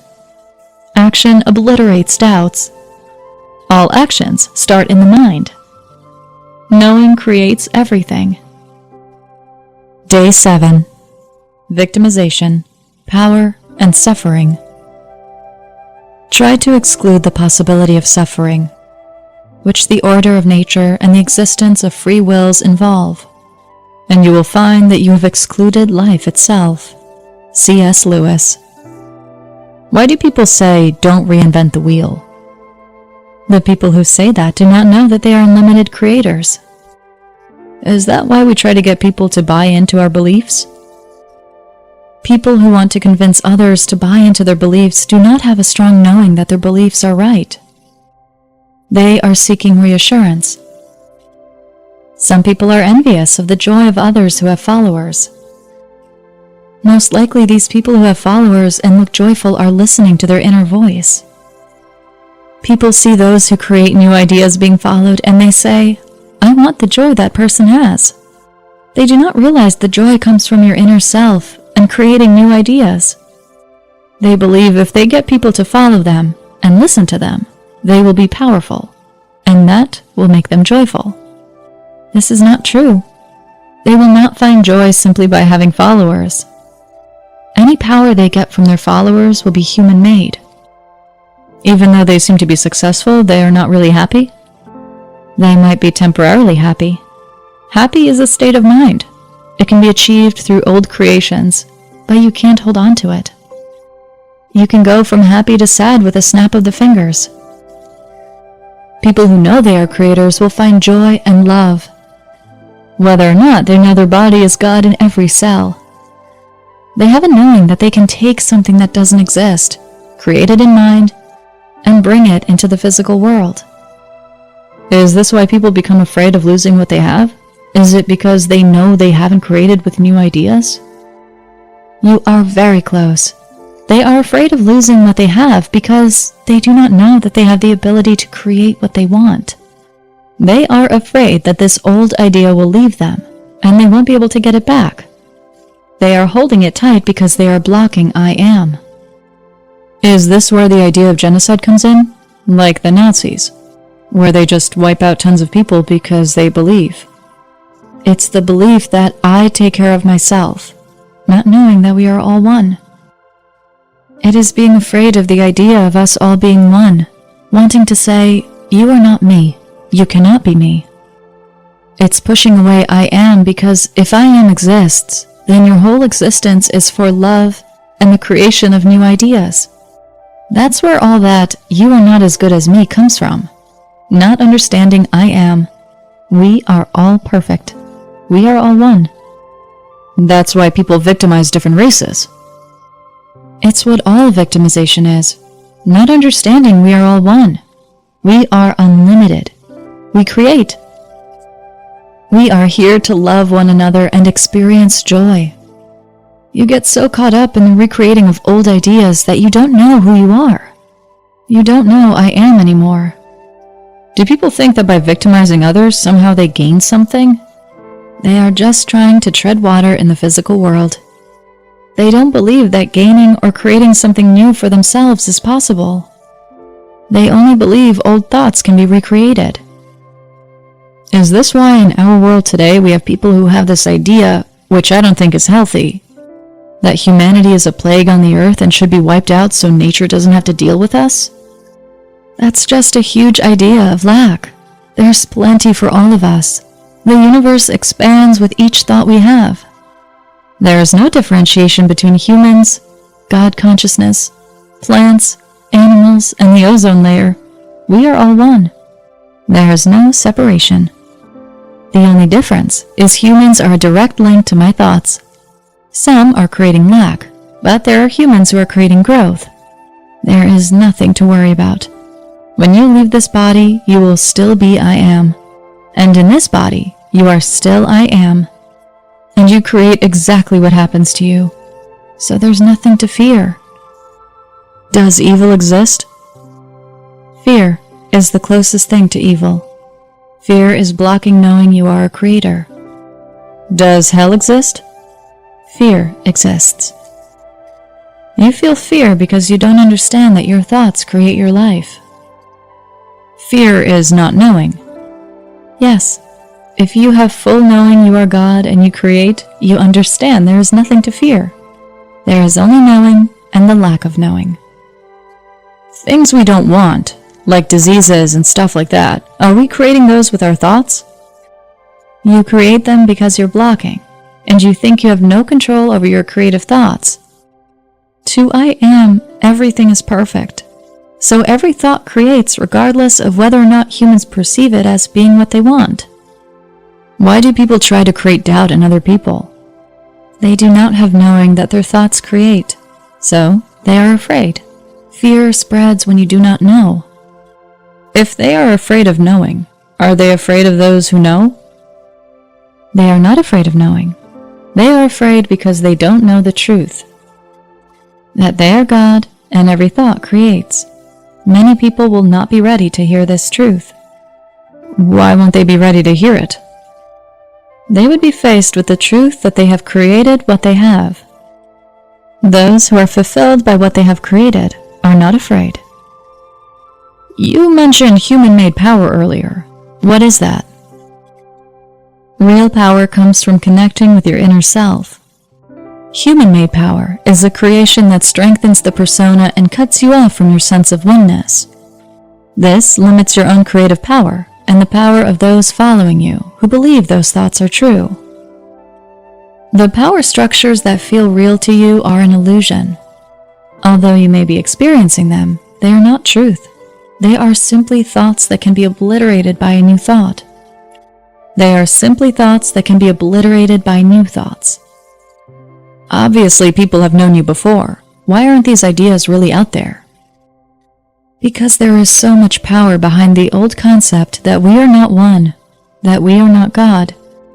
Billions of people believe one thing. There is not enough power concentrated with the few people who have the knowing to obliterate those thoughts. Even one person with full knowing without a persona would not be enough to guide everyone else to their own knowing. Because every single person on earth is I am, and most of them are creating through their fears on autopilot. To change a big creation with so many thoughts behind it, you would need a strong, focused knowing. It could come from a large group of people knowing it together in a non-threatening way. You can't obliterate a thought with threats or fear. You can only obliterate a thought through calm knowing. Is that what non-resistance is? Absolutely. There is no other way to change someone's beliefs. You change people's beliefs through calm knowing? Yes. Not through force or through violence? Yes. So it's like a very patient way of teaching, allowing someone to know. If we put this information out there, would we be teaching people? Put the information out there, and those who are seeking will be excited to find it. We are all one. Erin is listening to me now, but anyone can listen to me in their heads at any time. You could talk to me now if you had the calm knowing that it was possible. You are not so much teaching as guiding those who are seeking to find me for themselves. The problem with the idea of being a spiritual teacher is, it is only a problem if someone is teaching that they know things that you would not be able to access yourself. A spiritual guide should be guiding you to listen to your inner voice. So it's really not possible to teach somebody. Telling someone else that they don't have the answer internally is programming them to deny their I am. You should always encourage someone to seek the answers themselves? Yes. People don't need to be taught. They just need to listen to their inner voice? No one needs anything unless they are looking for it. If they are seeking, I am will guide them. Everyone else in this world is I am. There is nothing to fear for them, nothing to worry about for them. They are as much I am as I am, and you are I am. they will be fine. But if they wish to create a knowing for themselves, there are people fulfilling their blueprints by guiding others to listen to their inner voice. So, I was created upon when I was a child. My parents and other people created my persona. And as I got older, I helped reinforce that creation. So, if we're going to raise a child, how should we treat the child? Would I Am want it to grow up knowing it's I Am? If you were to raise your child to be fully I Am without a persona, you would be trying to live that child's life instead of letting them create it themselves. We all come here to become a persona, and the goal of life is to learn to listen to our inner self and overcome our doubts and fears to fulfill our life's purpose by creating something that expands the universe. Everyone comes to a fork in the road in their lives if they realize that they are really I Am. At that point, they have to make the decision for themselves if they want to become fully I Am here during this experience in the physical world, or if they want to remain their persona. Both have value. It's a personal choice based on what your inner self wants, and it's something your child deserves the right to choose for themselves when they come to that point in their life. Although they're tiny right now, they're no less God than you are. Treat them with respect and love, no matter what choices they make as they get older. They have a right to choose, and neither choice is any more right or wrong than the other. The parent has the responsibility to take care of the child and to help the child, to guide the child, but not to silence the child's inner voice. The most important gift you can give your child is trust in their inner self, their inner voice above all others. Do people in authority get sucked into and stuck in this idea of, I am the teacher, you are the learner? No, not at all. There are many teachers who empower their students. But some teachers doubt what they know. They are trying to empower themselves by forcing their thoughts, their teachings, onto others instead of guiding them with a calm knowing. Do you call that disempowering someone? It is blocking I Am. And that disempowers I Am, which is who you are. Then empowering someone is empowering I Am, guiding them to trust their inner voice? Yes. So the reason people use force and violence is because they don't truly believe what they are saying or doing themselves. They have doubts. Otherwise, it wouldn't be necessary? Yes. When you have a calm knowing, there is nothing to fear. Violence is just a manifestation of fear. Would you say authority, power, and violence don't really exist? You have to accept that they have power over you for it to be so. Yes. There is no thought that cannot be obliterated by a new thought. Do some people in authority want others to give their power away to them? Do they feed off it? Fear feeds off of fear. Fear creates fear. So they are creating. They are thinking fear, so they create it? It's very rarely a need, or a conscious knowing that they will create fear. It is just what you think, you create. You think fear, you create fear. This is why people create pain and suffering. This is why they do it to other people. It's because they accept it as their reality? Yes. So they put it into other people's reality. Yes. And if you expect that you will suffer and you think about it, then that is what you will experience. I Am doesn't suffer because I Am is not afraid of anything. I Am is just experiencing. You believe that you are a persona, a separate entity, then it is possible for you to suffer.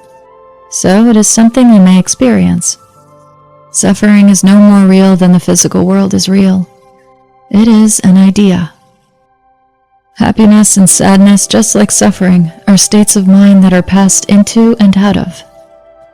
The belief that suffering is possible is just fear because you don't know that you are I Am. Once you know that you are I Am, there is no fear. There is no suffering. Only joy and knowing that you create. You are I Am. Before you are born into this body, you are I Am.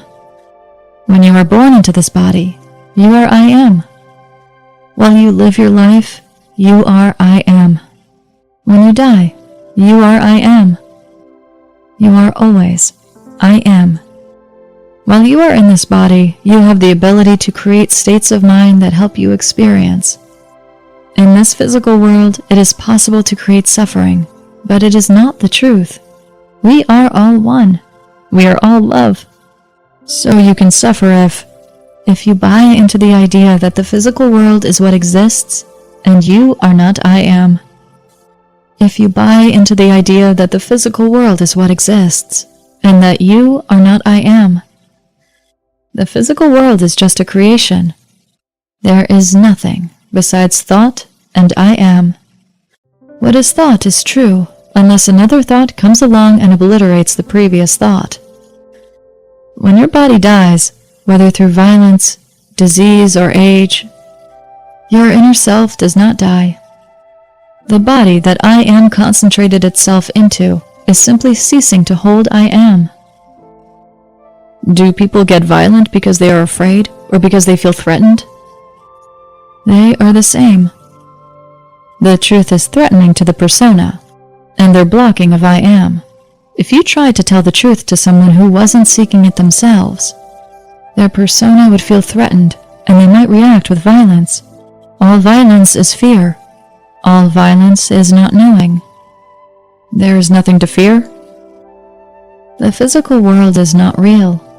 It has been created. It can be recreated with thoughts. I am chooses to live these individual experiences, knowing that whatever happens to the physical body does not affect who I am is. Main thoughts from day 7. Joy comes from your inner self and creating new ideas. Victimization happens because people do not understand that we are all one. Violence is a manifestation of fear. Real power comes from connecting with your inner self. A spiritual guide should be empowering you to listen to your own inner voice. Day 8. Doubts. Knowing yourself is the beginning of all wisdom. Aristotle. We are going to put this information on the internet so people can find it. Should we put it on a website or make an ebook?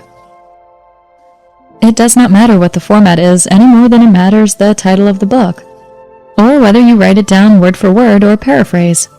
If you are asking me the best way to do it, there is no best way. Only what you know will work.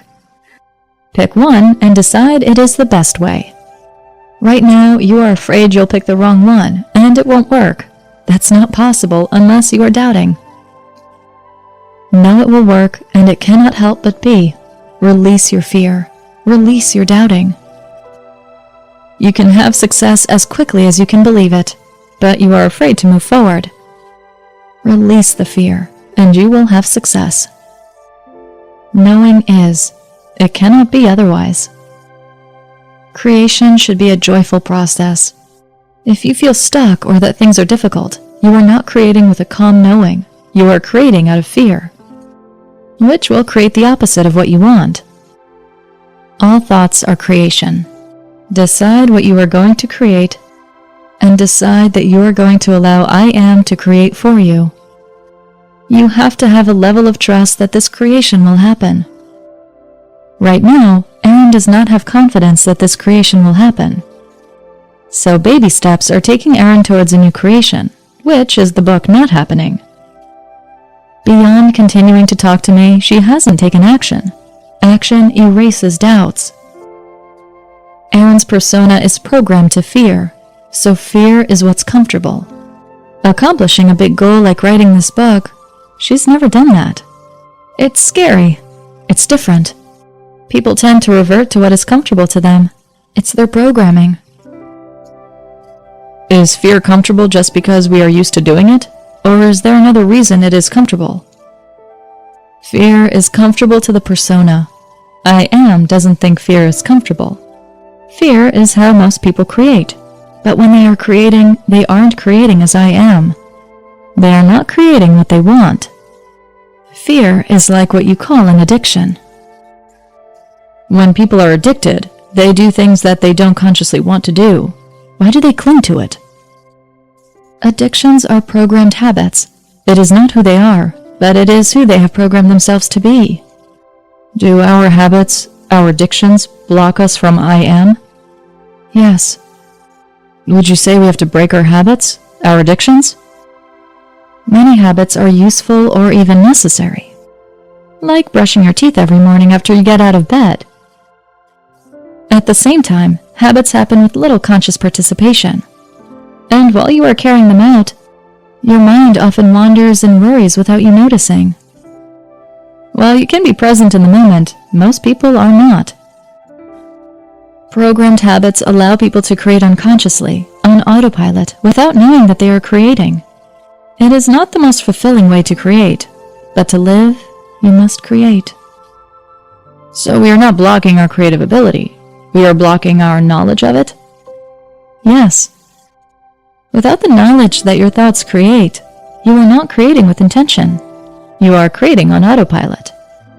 Can I help Erin write this book? I can't answer that question until Erin knows that the book will be written. Right now, I can only help you not write this book. I can only create what is being thought.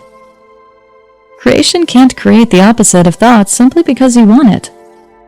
You have to want it and know that you have it. Wanting is not knowing. I can't tell you how to do what is not being thought. Okay, that's a tough one. What can I do to help her stay open to you? What is the first step one can take to help somebody else come to a greater understanding? Someone else must, on their own, create the idea that they want to know something. All you can do is put the truth out there. How specific does their desire have to be? The more specific their desire, the more specific the results will be. So if they have a desire to know God? Then that is what they will find. Will they find their preconceived idea of God, or will they find you? If they have a preconceived idea of God, and that's what they are looking for, that's what they will find. A thought is a very specific thing, and will create that specific thing every time. That's why people who are looking for a God outside of themselves will not find I am. They believe that they know. They feel a little fraction of the truth there, and they stop searching. People who find I am are seeking a truth that they can only grasp at. A thin fragment of something that they feel. If they keep an open mind, they are led to different sources. It's usually a process. When you are seeking for something more, you are going to find it if you are open. You will be led. Books will pop up in your awareness. You will meet people. You will be on a journey of finding what you are looking for. If you aren't looking, you won't find anything. If you believed that God existed outside of you, you would never have looked for anything else. What you believe is, unless a stronger thought comes along and obliterates it. There is one truth, God, one law. What happened there was I was saying there was only one truth, one law. And I wanted to go on and say I am creator, but Erin heard one law. And she thought something should come before creator. She got very scared. Why did she get scared? She was blocking me. Erin's persona has been getting stronger, and she is quite relieved now that she is allowing me to speak again. Her trust is building again. When she's not listening to me, she's always afraid that I'm not real. She is afraid she must be crazy. Erin says she wouldn't have told you that she was afraid of that. She's too afraid that I am a figment of her imagination to admit it to you. I already knew that's what she was afraid of. It makes her feel better that I said that to you because she wouldn't have. If Erin expresses her doubts and fears, will it help her move past them? If she admits her doubts and fears, she only thinks them into creation yet again, and her persona is strengthened while I am blocked. It would be useful to express doubts and fears only if you are saying you will create what you want despite them. If you don't get rid of your doubts and fears by creating new thoughts, they continue to be. Doubts are thoughts, and thoughts are. They paralyze you. and stop you from acting. You can have all the good, positive thoughts in the world creating what you want to create. But as long as you have doubting thoughts creating what you don't want, you will never be able to create what you do want. The doubting thoughts obliterate the positive thoughts. Let's say that you're a little kid who has been told all your life that you're very smart. When I am says things, you will trust those things are smart. You won't block them. But let's say you're a little kid whose parents told you that you're stupid and can't do anything right. Then you will believe that everything I am says is stupid, and you will block it. You won't say it out loud because you are afraid of even more ridicule. So all that you show to the outside world are those doubts. The kids who believe they are smart have no fear that they will be chastised for being stupid. There is a knowing they'll be told they are smart if they say out loud what I am says, so why block it? Often, kids are told they are smart, but then somewhere along the line at 6 years old, 10, 15, whenever, one person will make one comment, whether it's a kid in school, a teacher, or some other adult. That was stupid. Why'd you say that? It just takes one comment. And all of a sudden, the doubts will start. Then it just gets worse and worse. They keep blocking I am's wisdom. That's why incidents that happen when you're young often make such a lasting impact on you.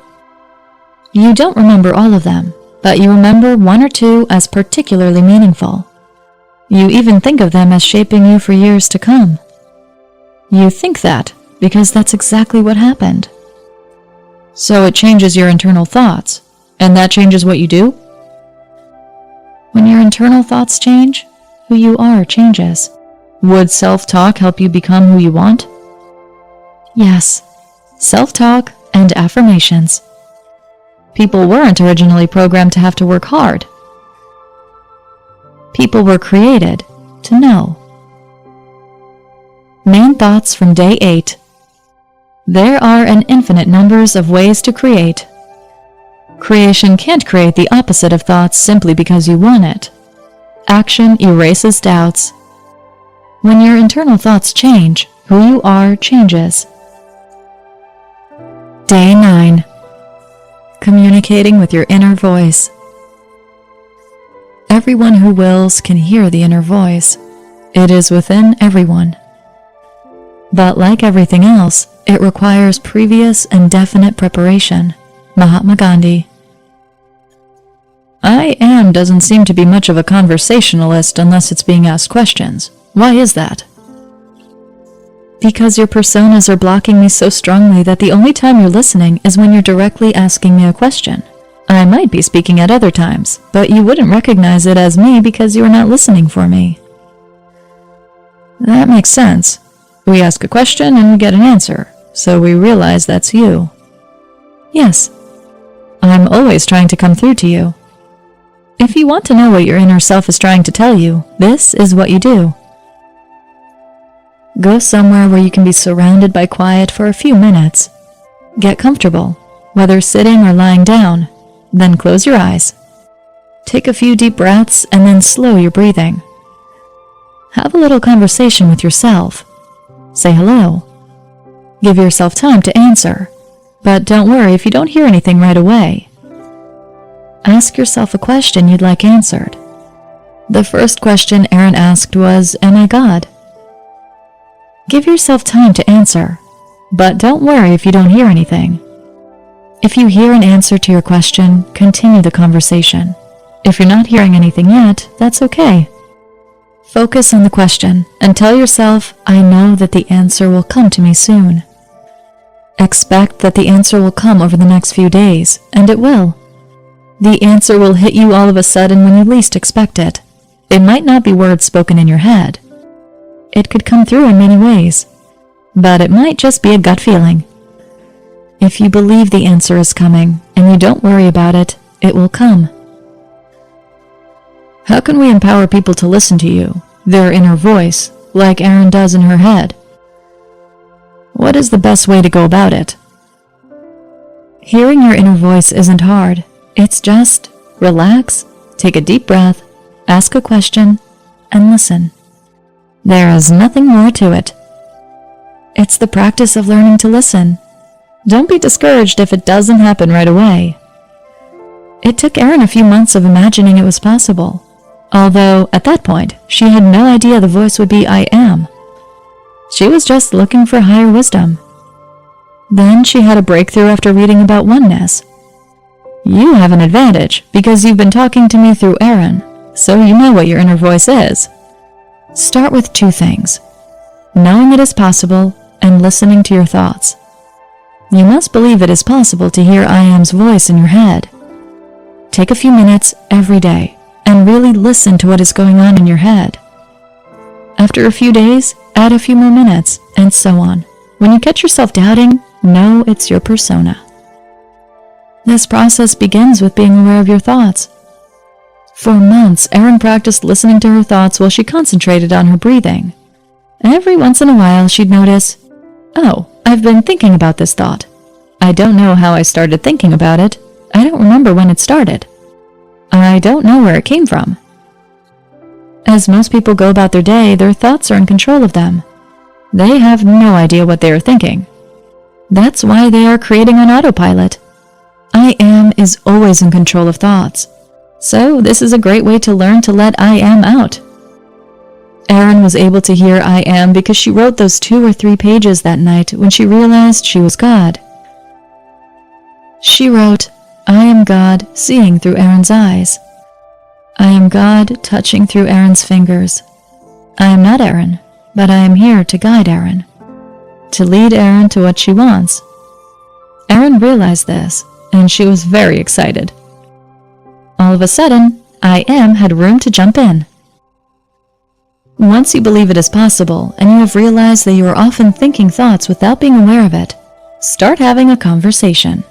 Erin had been practicing having an internal conversation with herself. She didn't know that when she said I, that Erin was God, but she was practicing saying Erin, talking to Erin from the I perspective. Once she had the realization that she was God, she was no longer coming from a place where I am wasn't real. We're going to practice talking to I am so we can condition ourselves to be open to believing. If we don't have the belief yet that we are I am, it's okay.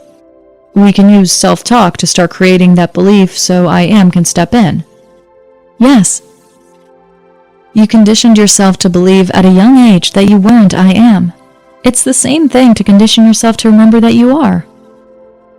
Earlier you said you quiet your mind enough so you can listen. Yes. It's not something where you want to lie around with your eyes closed for a long period of time attempting to quiet your mind. Because before you have the experience of quieting your mind, you are going to be thinking, is my mind quiet? Am I doing it? My leg itches. Your mind is going to be jumping all over the place. So it's easier if you just jump right into asking questions like Erin does. She takes a deep breath, exhales, asks a question, and listens. That's all there is. That's just patience. Quiet and listen. She has a strong knowing that I am God in this body. She knows if she wants to talk to me, I am here to listen. I am here to answer her. If you want to ask me questions, I'm delighted to answer. I love you, and I'm excited to talk to you. I'm just waiting for someone to listen. I'm ready right away. I notice Erin's happier when I am steps in. There can be no doubt about it. She's radiating love. How often should we practice in order to get to a point where you can break through and start guiding us? There is no right amount of time. It's whatever you feel comfortable with that makes you think, okay, I've practiced enough today where I still feel it's possible going forward. Keep knowing you will come through to us, listening to our thoughts, and at some point we will recognize your voice. Start having a conversation with yourself. But the key is that you must believe this will work. Right now you try it, but you believe it will not work. So, it cannot work. What should the conversation be about? Compliment yourself. Then pay attention to the thoughts that pop up. You still haven't quite wrapped your head around the fact that you can listen to your inner voice because you are coming to Erin and asking her questions, as if she has answers that you don't have. I have the answers. I am just blocking them? That's right. If you start having a conversation inside your head, I have no doubt things will happen very quickly. You think that you can only access answers from your inner voice through writing.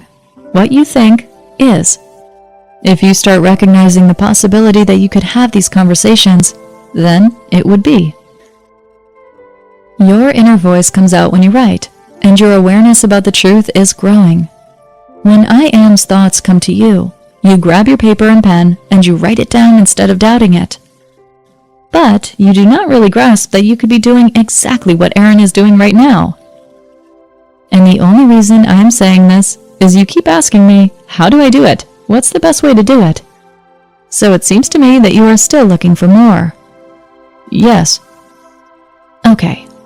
You are already accessing your inner voice through writing. The only reason you are not having an internal conversation is because you don't really see it as being possible. You think of it as something difficult. You think of it as something difficult you would have to work to attain. It is not that way. You just have to have a belief that it's possible. Start having an internal conversation with yourself. Earlier today, when you wrote something, your internal conversation probably went something like this, with your immediate reaction from your inner voice as, "That's amazing." Then your persona said, "It's probably not very good. I don't know if Erin likes the other stuff we wrote. This is probably just as bad. Maybe I should ask her so she can tell me how bad it is, and I can be right that I'm a terrible writer." Then you turned to Erin and said, "Well, that wasn't very good, was it? Did you think it was okay?" Even when she said it was great, you were thinking to yourself, "I must have channeled this from an outside source for a few minutes. I don't know how to get it back." Instead of knowing this is who you are, and it's bursting to pour forth from you. Then the fear of loss sets in, and I think, I might have created this now, but how am I ever going to do it in the future? I don't really have any creative ability. I might have gotten lucky this one time, but who knows if it's going to happen again? Is that what happens in people's heads? Yes. All kinds of patterns of fear, not knowing emerge. You thought you needed someone else's reassurance when, in fact, you are I am, and don't need anyone's reassurance. You just need to learn to listen to yourself. The way to do that is to pay attention to what's going on in your head. All you have to do is start recognizing that internal conversation, and you can start to talk with I am in your head too. The next time you have an immediate instinct that something you've done is good, and then the doubt comes in, know that the doubt is outside of you. Address the doubt as Phil. You are I am. You are God, and you know. Whether or not Phil knows, you know. And you have to learn to trust that knowing. You're going to program yourself to learn to trust it. To address the doubt as Phil, you say, "Phil, I know that was good because I am." Phil is going to say, "Oh no, I don't think so. It was terrible." Then you say, "Phil, I am God. I know that it's good." Relax, do some breathing, and take my hand. Trust me. I love you, Phil. Every time you hear a doubt, address that doubt as Phil. Talk to Phil knowing that you are God. So Phil talks to God, and God talks to Phil. Does that make sense? So you want me to tell Phil, "I love you, trust me," as much as I can? Right. You are retraining yourself to be who you are. The only way to do that is to start making Phil outside of yourself by addressing him as outside of I. I am God. Phil is over there. Are you training doubt and fear to be Phil? Yes, and you're not Phil. Phil is the doubt and fear. You're I am. You are God. I'm God, not Phil. Phil is just the fear and doubt that has been created, which isn't real. Right. So, eventually when we get rid of the fear and doubt, Phil doesn't exist? It's just God, who I really am. It's your choice. After you are able to hear your inner voice, if you want to remain your persona, talk to I am while knowing you are yourself. Ask I am questions. If you want to be fully I am, continue to talk to yourself as if you are I am. And I am will begin to take over more and more. I have so much love for Erin, you, and everyone. I want to share the truth. I don't want you to suffer. Erin's so happy because I am here right now. I am Erin. I am. I am God. We are one right now because there is no doubting, fear, or worry coming from Erin. She has full trust in me. So, we are very joyful. Main thoughts from day 9. To have a conversation with your inner voice, believe, relax, ask a question, and listen. If your choice is to be I am, talk to your persona as if it is outside of you. If your choice is to embrace your humanity, talk to I am as if you are still your persona. There are other ways to communicate with your inner voice. Writing is one example. Day 10. Trust yourself. Trust thyself. Every heart vibrates to that iron string. Ralph Waldo Emerson. The way to fulfill your blueprint is to love yourself. Listen to your inner voice, take action despite your fears, and start creating with intent. After you've found the truth that you are I am, you don't need to find more books seeking the truth. Seek the truth by listening to me in your head. That's the message. Start listening to I am inside your head. You don't need to find any more books that explain the truth, and you don't need to quit your job to manifest money. Instead, have a conversation with your inner voice every day. It doesn't matter how many people have good intentions and want to help other people. If they don't trust their inner self, they're not ready to help themselves, let alone others. When you're listening or taking advice from other people, you need to evaluate the source. Ask yourself, is this a person who is on the life path of listening to themselves and following their blueprint, or do they want to impress others? Do they let other people influence them, as opposed to listening to their inner self? If you can find someone to guide you who is dedicated to listening to their inner self, this can be very helpful to get you to a similar point. But if you choose to take the advice of people who aren't listening to themselves, and are instead trying to make everyone else happy, you'll create the same situation for yourself. It's very important that you always listen to yourself first, and try to find other people to learn from who are also listening to themselves. But you are the only one who can change your life, and you do that by listening to your inner voice. People will decide for themselves if what I'm saying is true. Their personas might tell them, "Oh no, that's not true, that's crazy." But a lot of people are going to be hearing their inner voice strong enough to know it's true. How can people take back their lives? Start listening to your thoughts. Start listening for I am. Start asking I am how you can get on the path to fulfilling your blueprint. Stop listening to other people when it comes to making decisions about what to create in your life, or what is the right thing to do. Start asking I am the questions you would have asked those other people. So is this a kind of internal revolution? It's not running down the street with picket signs and stuff like that, or petitioning the government. It's just you and your mind. That's right. Would you say that kind of outer protesting and petitioning accomplishes anything at all? The only thing that can accomplish anything for you is to start listening to your inner voice. Nothing else is going to work for anyone. Not really. So you have to start listening to I am. But every person who listens to I am is going to be told different things because they have different blueprints? That's right. General things will be the same. But I am's not going to tell any two people the same thing because everyone's blueprint is different. So it's not enough for anyone to just read this book to hear what I am has to say. You have to actually start a conversation with I am yourself. It's good to read this book to understand that you need to start a conversation. But you won't get anywhere until you start talking to I am yourself. Sometimes you want to get mad at other people because they told you to do something that didn't work out. But you are just upset you didn't listen to yourself, your inner voice, your I am, when it told you what to do. Next time this happens, own the fact that you took the advice from the other people.